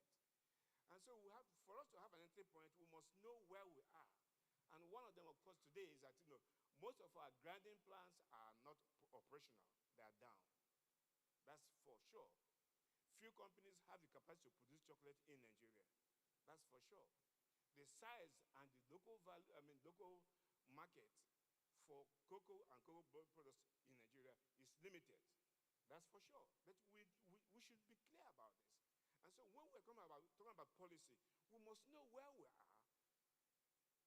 and know where we are going. talk about international, we know that cocoa supply chain of cocoa beans from the consuming countries or whatever, they control everything. And we cannot fight them and subdue them overnight. No. Biggest markets for consumer products are in Europe. Of course, Asia is coming up. So, if we have this clear in our mind, then we can think about how do we, what do we, and who is it that we're going to engage with. Next slide, please. I'm going to my recommendations, please. Sorry, before that, I want to quickly take us through some of the measures, some of the policy measures, regulatory measures we have put in place in this country over the years. We had the NCDC, which was established by the President Olusegun Obasanjo's administration. 24 states are producing cocoa in Nigeria. And this particular NCDC was really manned, overseen by the deputy governors. Erelu was the vice chair of your former colleague. Well, yes, was the vice chairman of this. Dr. Chris Akomas, who is here, he said he knows the chief Adegbodo, Chief Onyenwaka in Umuahia, the number one cocoa producer in Abia State. He caused an uproar in one of the villages he went, and then and the farmers were like, oh my God, if we had a government coming to us this way, we will not be where we are. One of them said that before we were in the dark, now we can see. Thank you. So, and then came the general administration that added something to it, because the first Obasanjo's case was really, how do we stop the decay in production? That was it was focused on production, not on addition. But Jonathan administration added addition to that one, that along the line, the whole thing fizzled out. But some states, of course, they did something. Ondo State, for example, did something. Oshu State did something, both in consumption and production of cocoa. Next slide, please. Talking about regulatory measures, we have the Nigerian Export Promotion Council that is controlling, cocoa exports and certification. And there's even an export expansion grant scheme. Dr. Yama is here; he knows about this scheme. Some people argue is for or is not against. It's a controversial scheme. I don't know how far it is now. He can tell us when we have a session on it, because he's a critical actor in this area. And we have the NAFDAC. NAFDAC, controls. That's another thing. There are so many agencies involved in this. NAFDAC controls quality. There's a bill right now that has been introduced by NAFDAC, which is really a mandatory something for certification and pre-shipment before you export cocoa. That's there. And you have this SON, that's another regulatory agency. And you have there was a National Cocoa Development Plan that was developed 2019 and 2028. This was an important policy document that was missing. I was part of the initial discussion around it with, is Mr. Jao here today? Where's Coco Mama? Please stand up. You need to see her, please. You need to see her. She was named Mama, Coco Mama, during the NCDC days. Please appreciate her, yeah. This National Cocoa Development Plan 2019 to 2028 was a major document that came out from the government when we saw that, look, we are just going around and not making anything. But that was just a paper, that was just a document. You can see it was meant to be from 2019 to 2028. And that plan projected that our cocoa production will move from 300 and something to 748 or so. The screen is not showing it. It has 748 metric tons. Today is 2025. we are at what? 305, going backwards. Something is wrong somewhere. Something is wrong. I'm not making you sad, but that's the truth. That's the truth. Yeah, I'm done. Don't worry. So, then, next slide, please. You have, during the current administration, thought there was something missing in the coordination of our cocoa sector. They introduced the interim cocoa management board that will, midwife the establishment of the Nigerian National Cocoa Management Board, NCMB. And this was approved this year by the Federal Executive Council. Currently, I was told is in the House, in the Congress, or in the legislature for deliberation. I hope it does not go through the same thing we have gone through before. Actually come out. It's going to be a major document because all we're talking about, they are in that document. Policy coordination, farmer rehabilitation, farmer support, value addition and industrialization, quality control, export promotion, market, all the things we'll be talking about, they are in that. They're supposed to be overseen by this body. Next slide, please. Now, so given all the challenges and the precarious identified, the following policy measures are recommended for consideration. One is about supporting the reactivation of the shut-down grinding plants and increased capacity utilization through, of course, access to finance, we know that, fiscal measures to attract foreign direct investment that can come and support these weak industries. And then supporting the, of course, upgrading of the so-called moribund ones. Next slide, please. Support and ensuring improved and reliable power supply. That's what we know. Supporting cooperatives to minimize, transaction costs. That's what we know. Improving rural roads and infrastructure. That much we know. Implementing digital traceability, finding digital solutions. That one we have had. Next slide, please. Then we also have to look into local market development. We have to promote, we have to create ways to increase local consumption. And one of the ways, of course, is to promote consumption of cocoa beverages. We have seen that before. It stopped in schools. And integrating head cocoa in some of our nutritional programs in hospitals. And engage in campaigns at the Cocoa Fair. In the past, we have National Cocoa, every year, a Cocoa Day, a Cocoa Week. But that has come and gone. And then protect the market for local products. We had it yesterday about protection.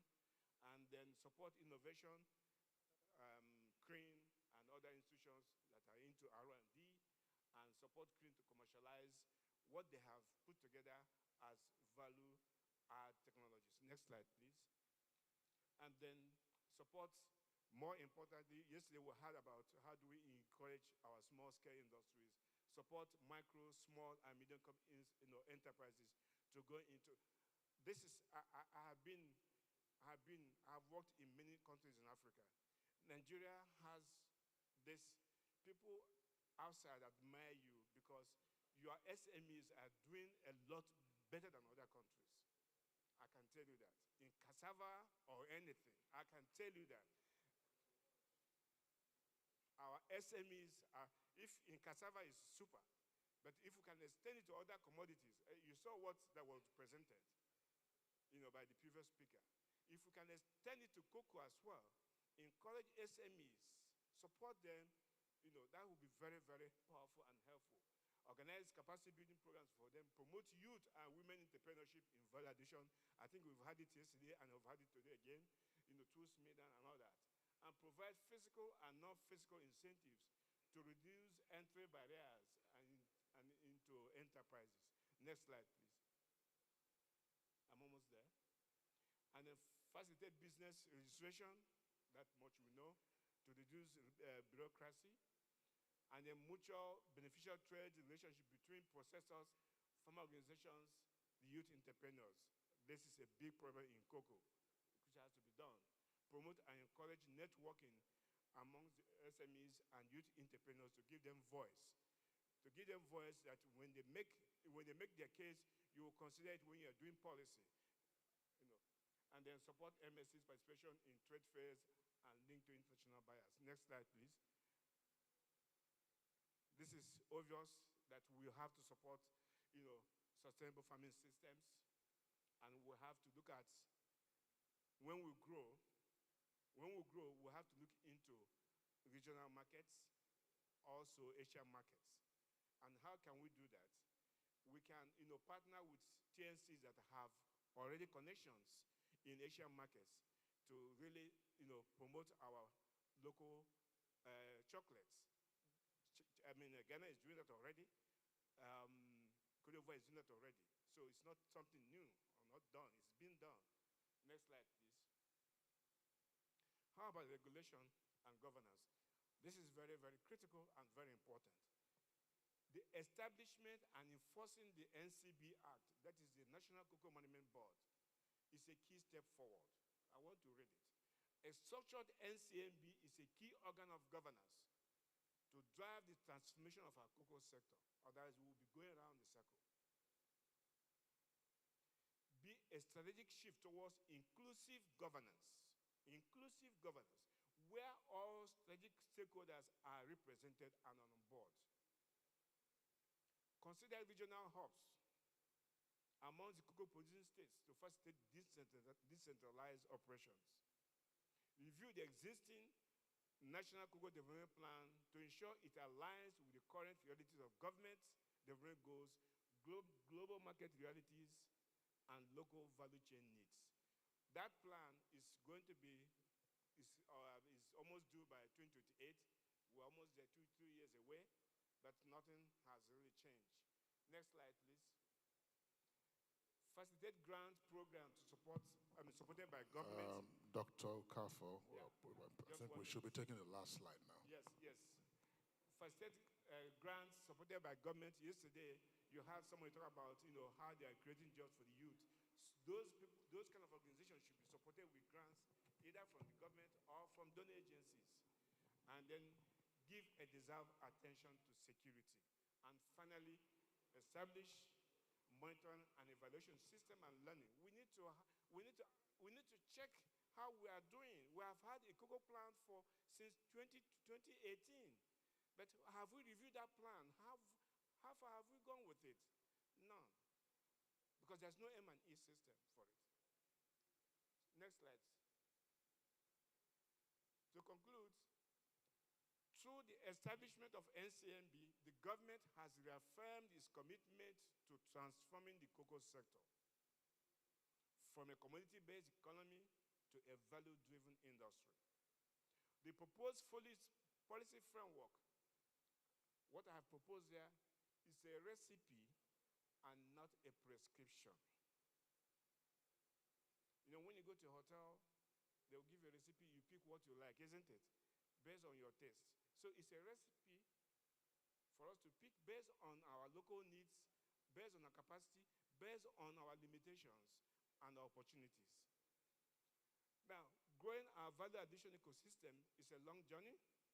It has to start with a step that demands strategic foresight, inclusive planning, don't remove anybody, and a deep understanding of our strengths and vulnerabilities, both locally and globally. Final slide.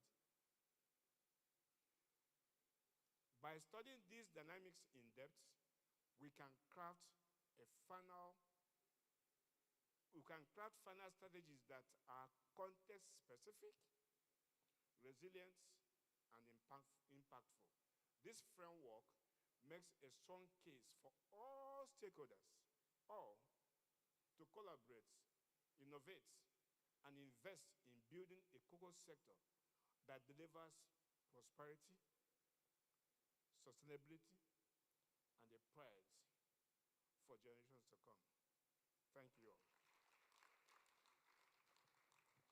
Thank you, Dr. Chris Okafor, for that very thought-provoking paper presentation on cocoa.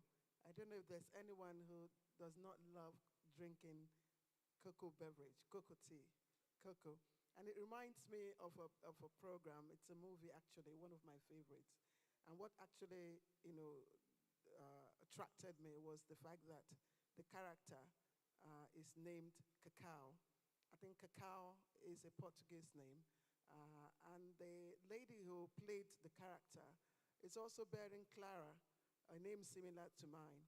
Now, Cacao, comes from a very poor family, but her dream is to to earn an international pastry on,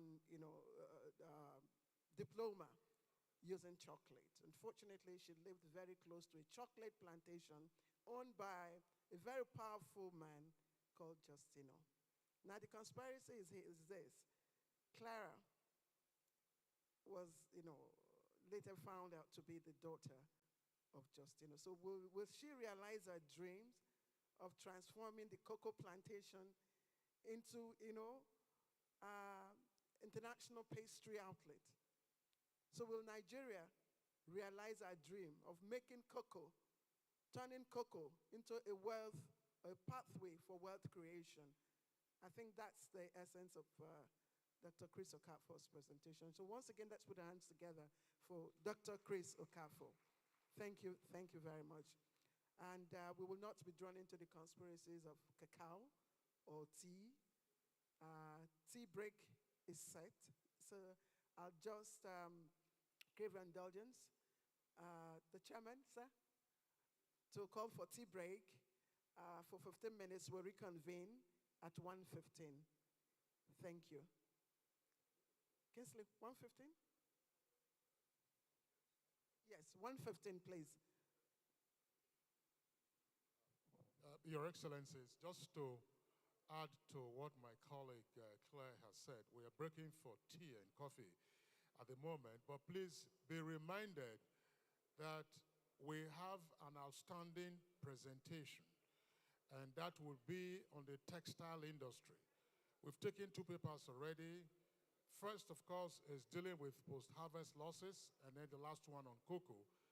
After the last paper, we'll have our breakout sessions, which are also the syndicate sessions. So let's be back by 1:15. Thank you.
Thank you very much, the brass band of the Nigerian Army, for that note. Your Excellencies, distinguished guests, ladies and gentlemen, I'd like to welcome us back from our tea break and to advise that we kindly take our seats as we prepare to take the last of the three papers we're having before we get into the syndicate or breakout sessions. Please, let's take our seats, and for those who are still outside, kindly find your way back into the hall. But just before I invite our next paper presenter, let me once again recognize His Excellency Bala James Ngilari. He is the former Deputy Governor of Adamawa State, where he also was former Governor of the state. Please, let's give him a round of applause. His Excellency James Ngilari. We also have in our midst Dr. Salisu Ahmed Ngawa. Dr. Ngawa is a very highly respected figure in agric circles in this country. He was Executive Director, National Food Reserve Agency, and also served as the Director of the Project Coordinating Unit in the Federal Ministry of Agriculture. Please give him a round of applause. His superintendence was over such projects as Fadama, rice cultivation, as well as other projects under IFA, that's the International Fund for Agricultural Development, the World Bank, and others. Dr. Ngawa, I'm delighted to have you with us this afternoon. The third paper, as we hinted and as you would find on the program schedule, is on revitalizing the textile industry to reduce unemployment and conserving foreign exchange, thereby stabilizing the economy. In short, how do we resuscitate Nigeria's textile industry? And our paper presenter is Dr. Haman Kwajafa.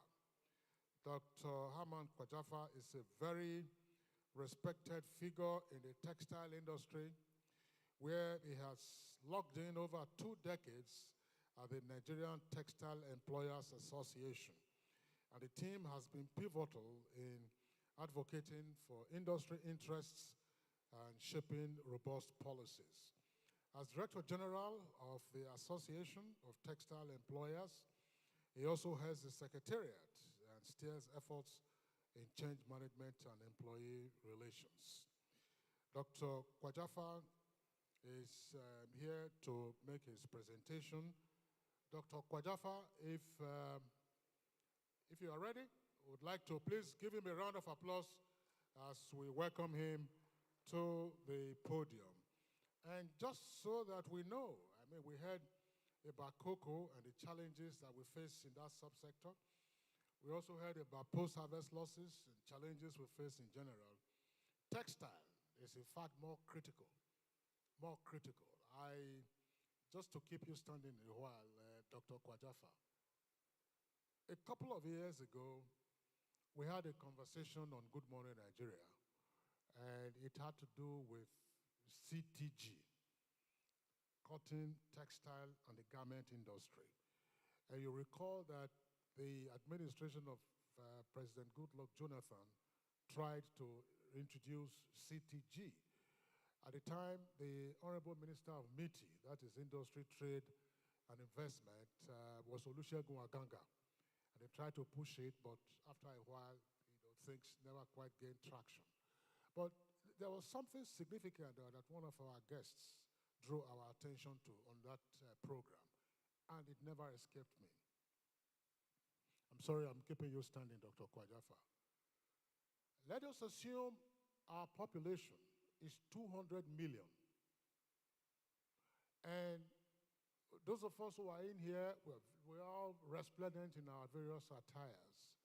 Those in the next hall, they are also resplendent in their attires. And everywhere in the country, mostly people are well-dressed. But let's take just 2 items. Virtually all of us will have an inner vest, what they call a singlet, which is produced from cotton. We also, if you're a gentleman, you also have a boxer. So let us assume that 200 million Nigerians purchase just one vest in a year. That means you will have 200 million vests to be purchased. And let's also assume that 200 million Nigerians purchase just one boxer. So you will have 200 million boxers purchased. Of course, you can multiply these numbers in terms of personal hygiene and personal preferences. But the critical question is, what you and I are wearing now, and what we've been wearing for some years, where did they come from? Did they come from Nigeria? I'm sure when you check the products and you see the stamp on it, most of them come from Asia. And we keep complaining. You look at the cotton production belt in the country, the ginneries, and so on and so forth. The story is one of sadness. No, it just occurred to me, sir. It just occurred to me while we are allowing the hall to fill up. It's a preface, if you may. It's a preface. I mean, those who are also used to Lagos. Look, on the Apapa Oshodi Expressway, between Yanon Solo, where you had Half-Print, and then five-star textile, Aswane, and then down Atlantic. Decades ago, you could see thousands of young men and women pouring in and out of those factories to do their work. For years now, what has been the situation? Your Excellencies, ladies and gentlemen, that is the passion that we all should have for this very next topic, to which, once again, I'd like to invite the chairman and the Director General of the National Textile Employers Association, Dr. Haman Kwajafa, to lead us into this. Dr. Kwajafa, please. Sorry I kept you waiting for a while. Kingsley, please, let's give him another round of applause. Kingsley, I hope you will add extra 5 minutes for him. It will get 10 minutes. 10 minutes. 10 okay. minutes. Dr. Kwajafa, please.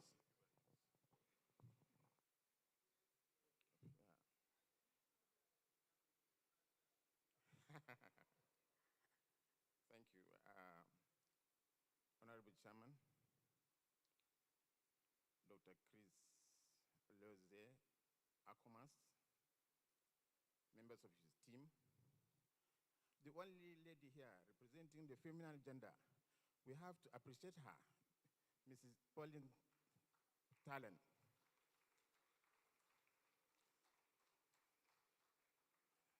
She has been around throughout, and she's been with us as a mother, so we have to recognize her. So, distinguished ladies and gentlemen, why Mr. Kingsley has taken over is because of our repeated interviews he has had with us on Good Morning Nigeria. And he knows what's happening. That's why he's giving that briefing. Honorable Chairman, this topic has been a beloved topic for a long time because of its intense issues that has bedeviled this country. Anything started due to policy somersaults, it collapses again. Look at our ports, look at Nigerian Airways itself. Like anything, we just can't sustain it. Why is it so in this country? We cannot sustain our exchange rate. We cannot plan. Where are we headed to? In fact, I want to congratulate the Forum of Deputy Governors because they have left something in office. They are not recognized in office. Most of them are being challenged. They are being seen as just good morning sir boys of the governors. They are not given a role. And I think they thought they want to come back so that the public can understand them and to know what they are contributing to this country. That's why they want to start anew from here, and others will join them. And we recognize that the role of deputy governors are germane. And it should be in the Constitution. They should be given constitutional role whereby they can also work hand in hand with the governors and not as T-boys.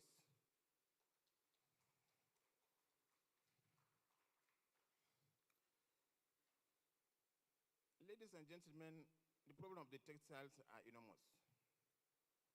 Because when Sardona of Sokoto, went to Cairo, and saw that they were using cotton to produce the textiles. He said, but this thing is abundant in his country. Why can't we have the textiles? So that we can use the raw material and produce the cotton,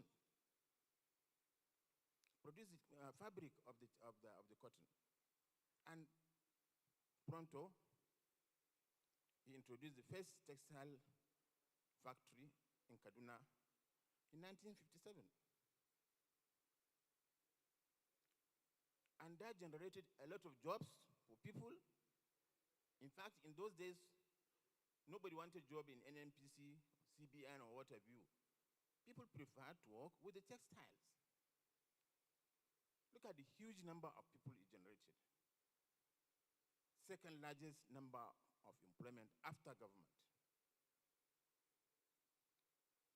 And we found out that it's because of the loss of the textiles that insecurity step in. Because if you don't have any job, you don't have anything doing, insecurity will step in.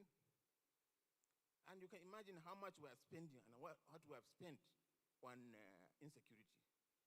If we have plowed all those funds into textile development, maybe we wouldn't be having what we are witnessing today in terms of insecurity. We use cotton as a backward integration because that was the only raw material discovered then. And the colonial masters were clear about what they wanted to do in producing cotton. We had the best cotton during those days. And industrial revolution used that period to produce cotton from Nigeria and use the railways to go to the coast. The railways were not meant for human beings. They are meant to cut away cotton from the north to the coast, and also to Manchester for industrial revolution. Nigeria contributed hugely to the industrial revolution in Europe, particularly the textiles. But there, as it may, it continued to grow, that we cannot control, we cannot have good policies and sustain the policies as a democratic government. Actually, the factories were owned by regional governments.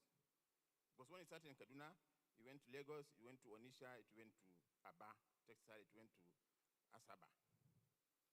So there was even development, even competition among the regions. And things were happening very well. But you can imagine when states came in, now they want to share all the wealth of the regional government. So most of them didn't see anything in sharing the revenue from the textiles of the regions. So it started collapsing from there. The cotton itself became a problem due to government policies somersaults.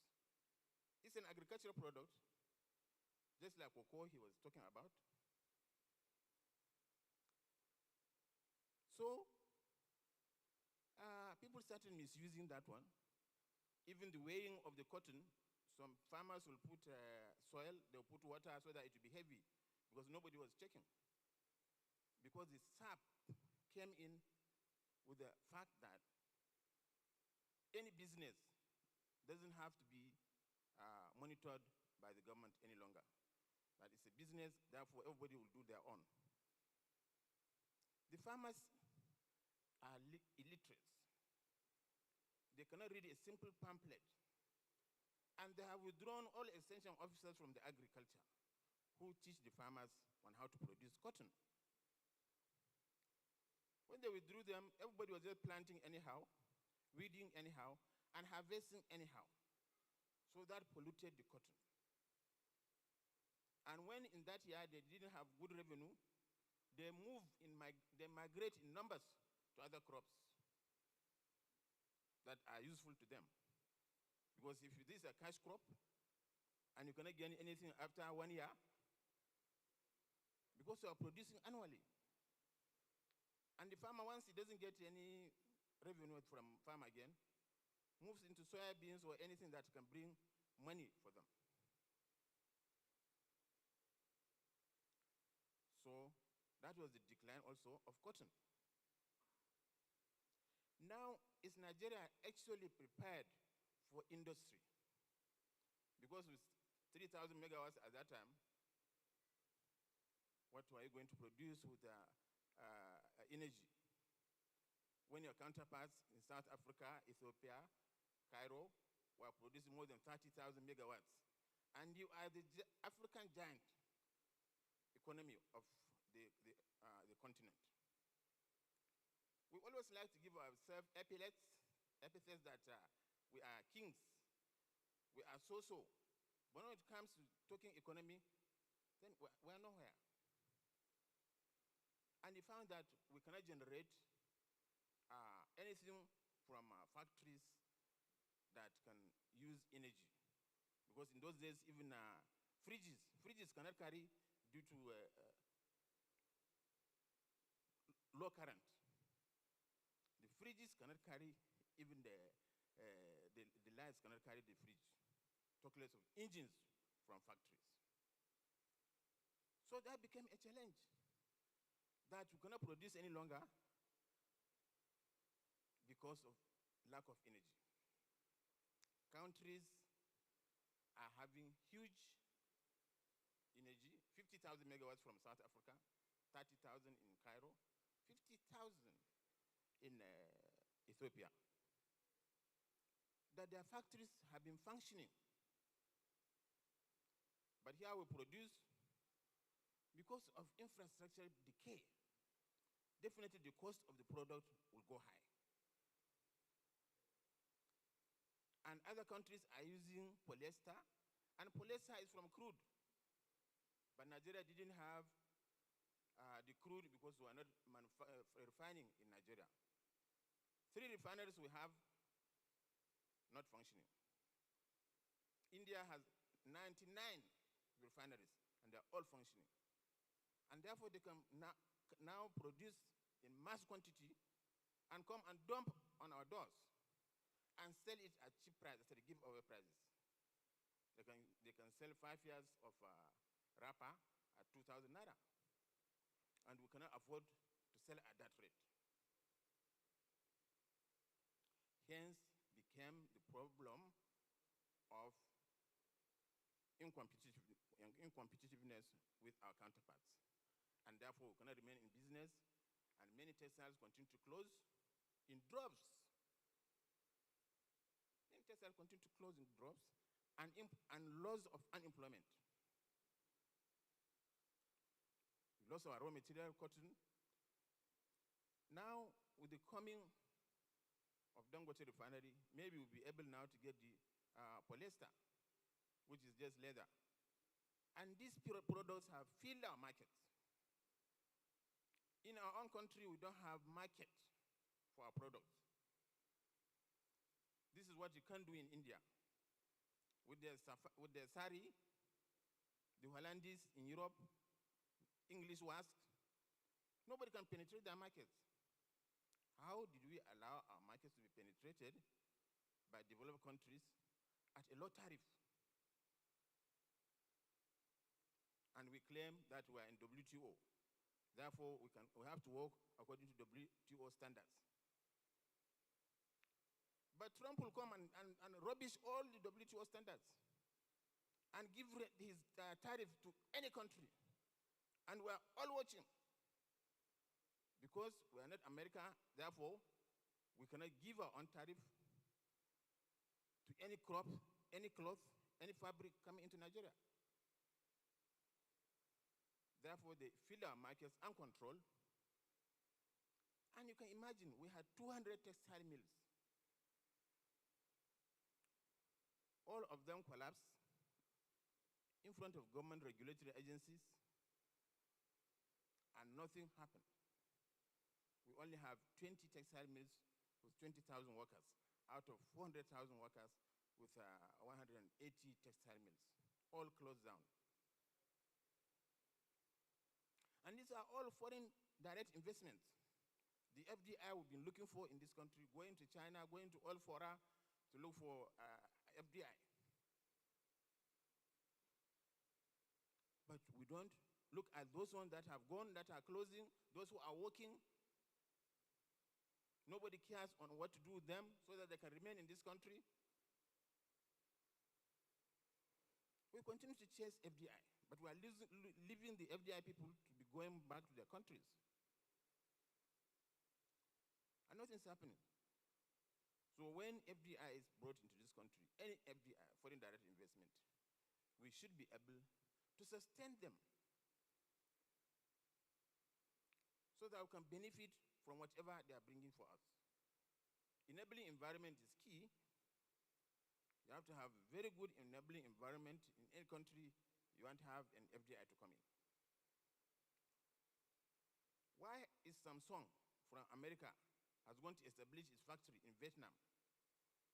Because they have the enabling environment there, and they can have a factory of Samsung in Vietnam with the same rate, custom tariff, any tax, everything the same with Europe. They are paying electricity at 1 kilowatt hour at 4 cents per kilowatt hour in those countries. You come to Nigeria, in those days, even when the dollar was strong, you are buying electricity at 20 cents per kilowatt hour. Four times the price of Europe and other developed countries. Why is this so? So we are happy the forum of former deputy governors of Nigeria have invited us, and I hope for the first time they look into these cases, because there's nowhere we have not gone. And we expect them to look into these issues with keen eyes and be able to solve the problem of this country once and for all, bring back employment in the north. That was the yardstick in those days. We are giving employment to the northern region.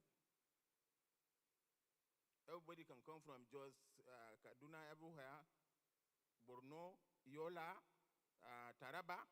They're all employed in Kaduna with the factories available.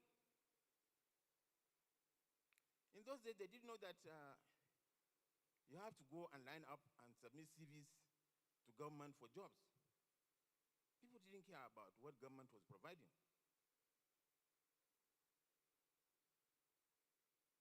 Because in those days, the government will go to the industry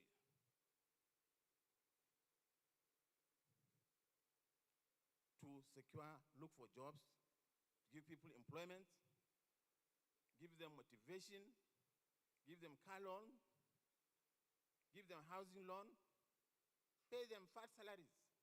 As you are graduating, you're already being employed. That's why people had hope in industry in those days.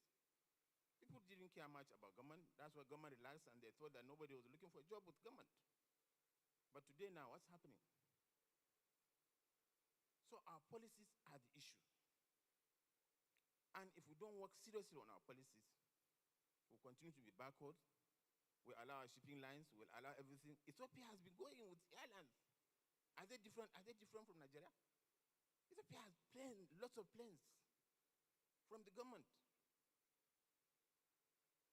Why can't Nigeria sustain even one airline? None.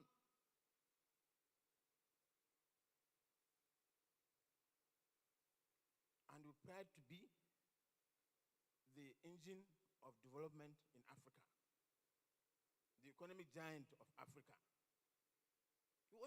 We just like names. There's no productivity, there's no production, nobody sees it on ground. We must put our acts together. Maybe because the deputy governors were not advising them that time. They were not there. Now that they are here, we expect them to really come up with something so that we can see what their hands can give.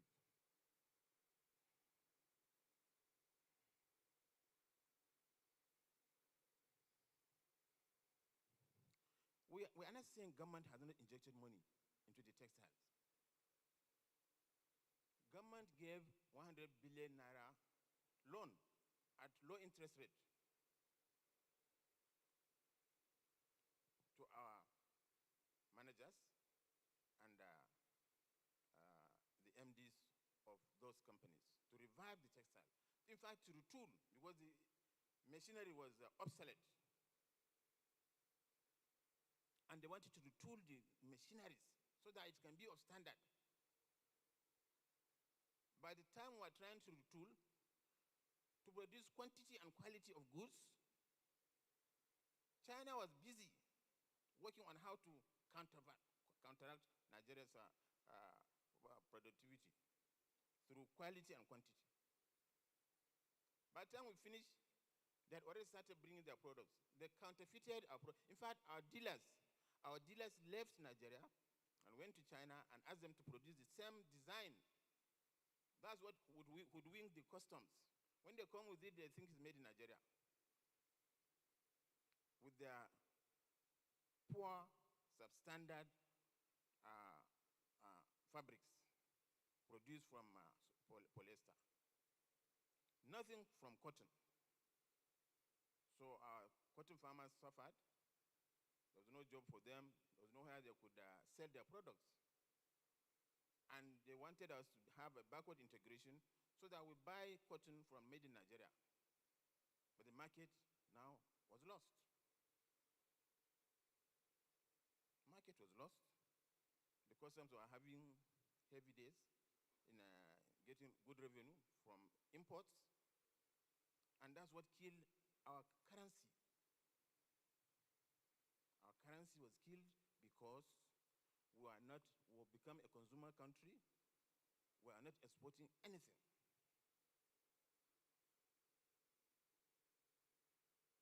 So definitely it will bring collapse of industry.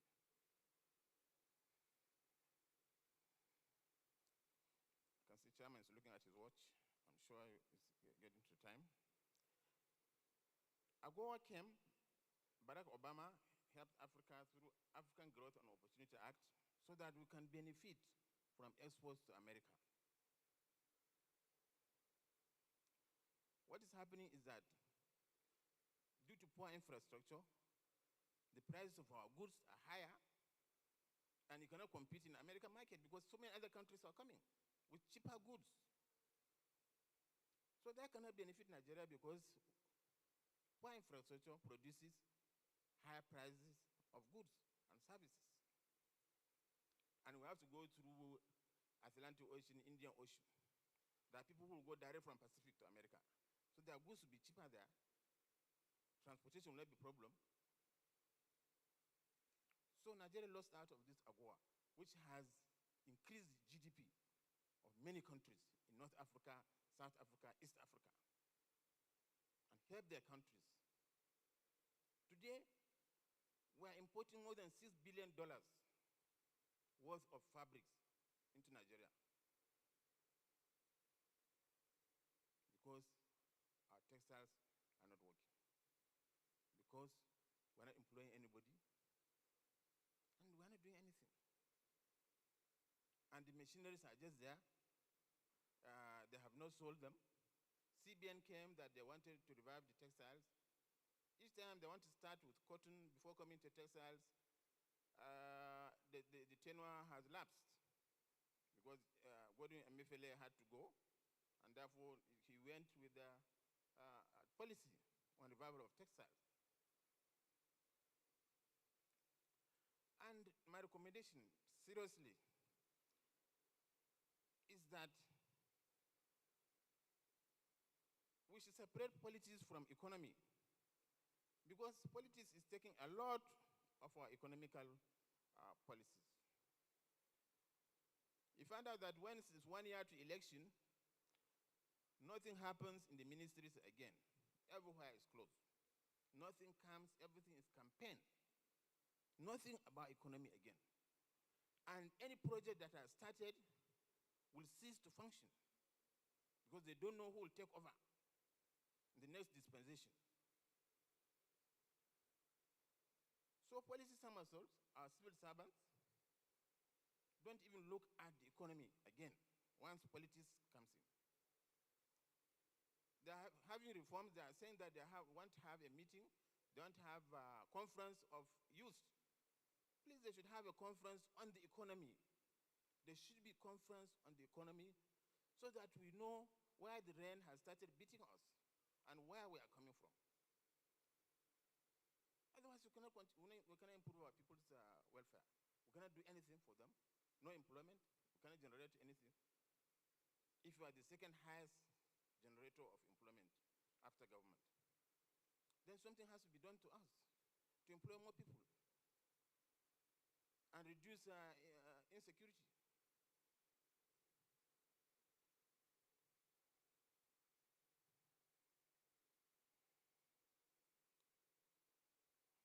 In my conclusion, the revitalization of Nigerian textile industry represents a strategic opportunity to address multiple economic challenges simultaneously through comprehensive policy reforms, strategic investments, and innovative implementation approaches.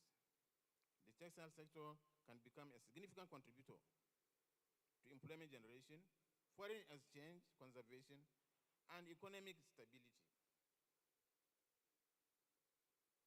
The success of this revitalization effort will depend on sustained leadership, commitment, effective policy coordination, and strategic partnership between government, private sector, and international development partners. The potential rewards in terms of employment creation, economic diversification, and national self-reliance justify the required investment and reforms. As Nigeria seeks to boost its productive capacity for national growth and self-reliance, the textile industry offers a proven pathway that has been successfully implemented in other developing countries. With appropriate leadership, industry support, and innovative policy implementation, Nigeria can restore its textile industry to its rightful place as a cornerstone of industrial development and economic prosperity. Bangladesh doesn't have oil. Bangladesh relies on its IGR only on textiles and garment. The IGR of Bangladesh is textile and garment. They don't have oil. The oil has spoiled a lot of things for us, whether it's a cost. It depends on how you view it. And today they are going on strike. They are not going on strike on how to revive the collapsed refineries. Nobody's thinking of that one. So they are supposed to be sacked for redundancy because there's no job for them. The refineries are not working, and they are still employing on our taxes. And we are watching. And they want to now go on strike to close down Dangote refinery. Where is the refinery?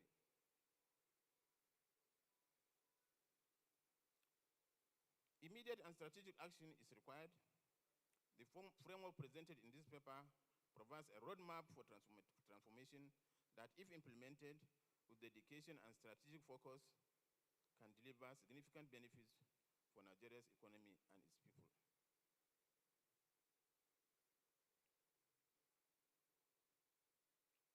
We have to look forward on how to reform the civil service to tailor onto economic demands of our people.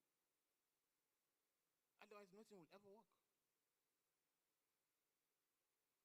AI is giving jobs to our people now. Are we in AI? Are we in ChatGPT? Many of the youth are gaining employment. They are doing Japan, going to Europe and America through computer.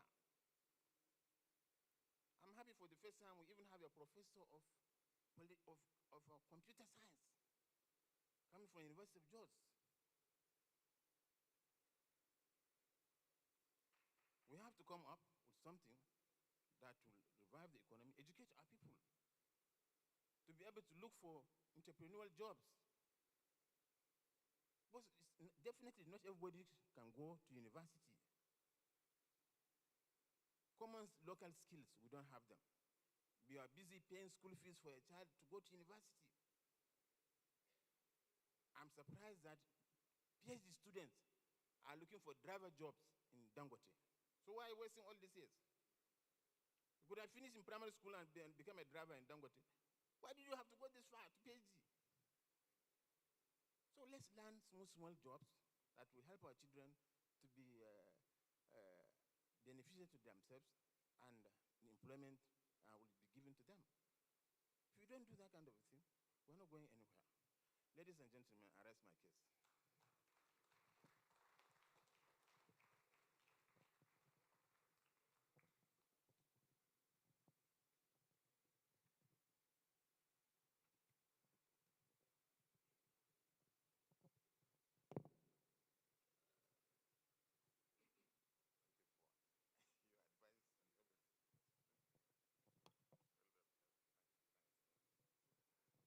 Your Excellencies, please let's give him a round of applause.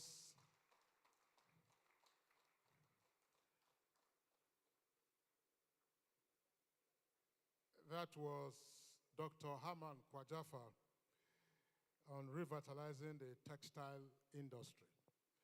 He says he has rested his case, so we will give him a date for which judgment has been reserved.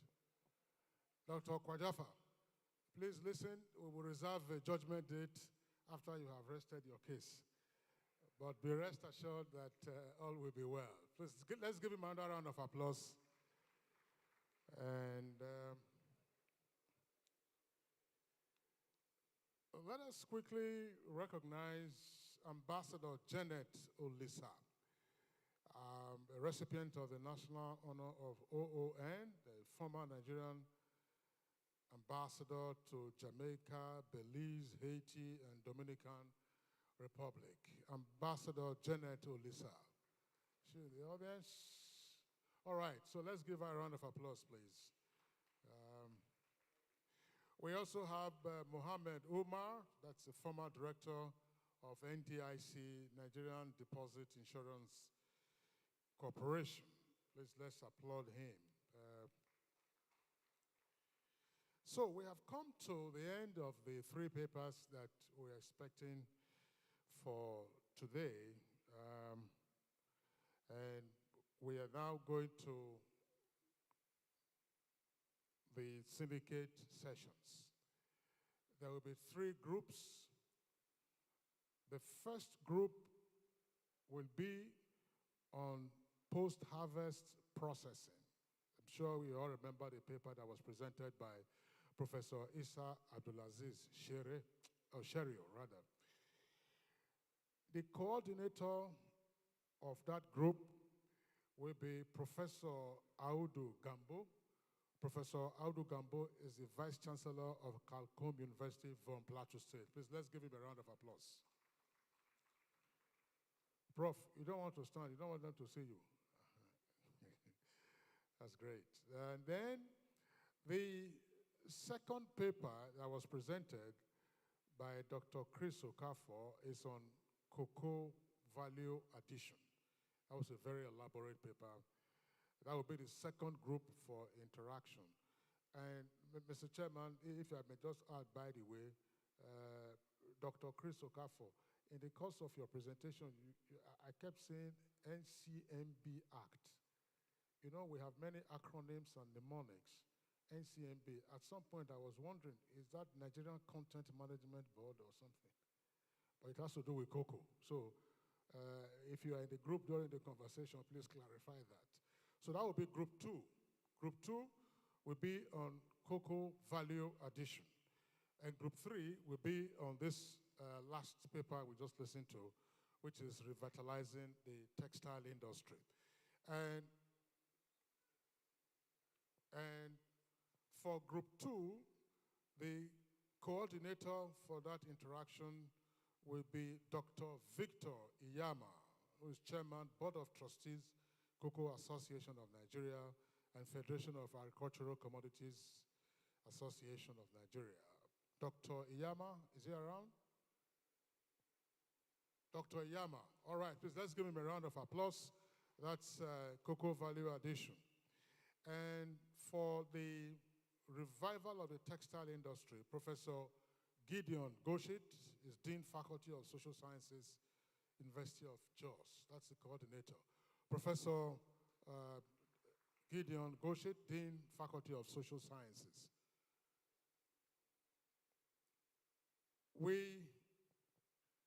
I don't know, for the coordinators, can I have your attention, please? Professor Audu Gambo. Professor Audu Gambo, your first group will be somewhere around you there. Around you there, yes.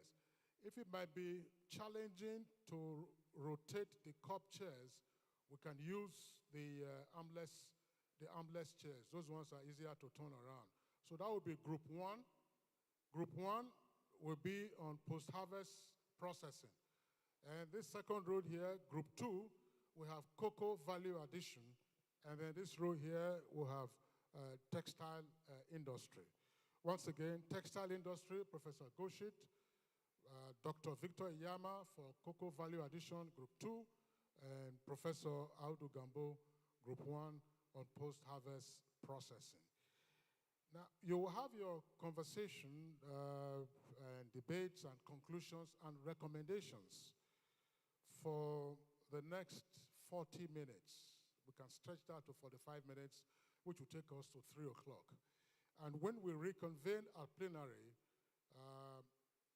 all right, there's just an announcement coming from the national chairman. Yes, sir. Thank you, Kingsley. When you just point group one, group two, group three, looking at these chairs in front, turning them will be a problem. So group one, you will shift to the back where you have freedom to turn the chairs, sit around so that you can hear each other and discuss meaningfully. Group two, your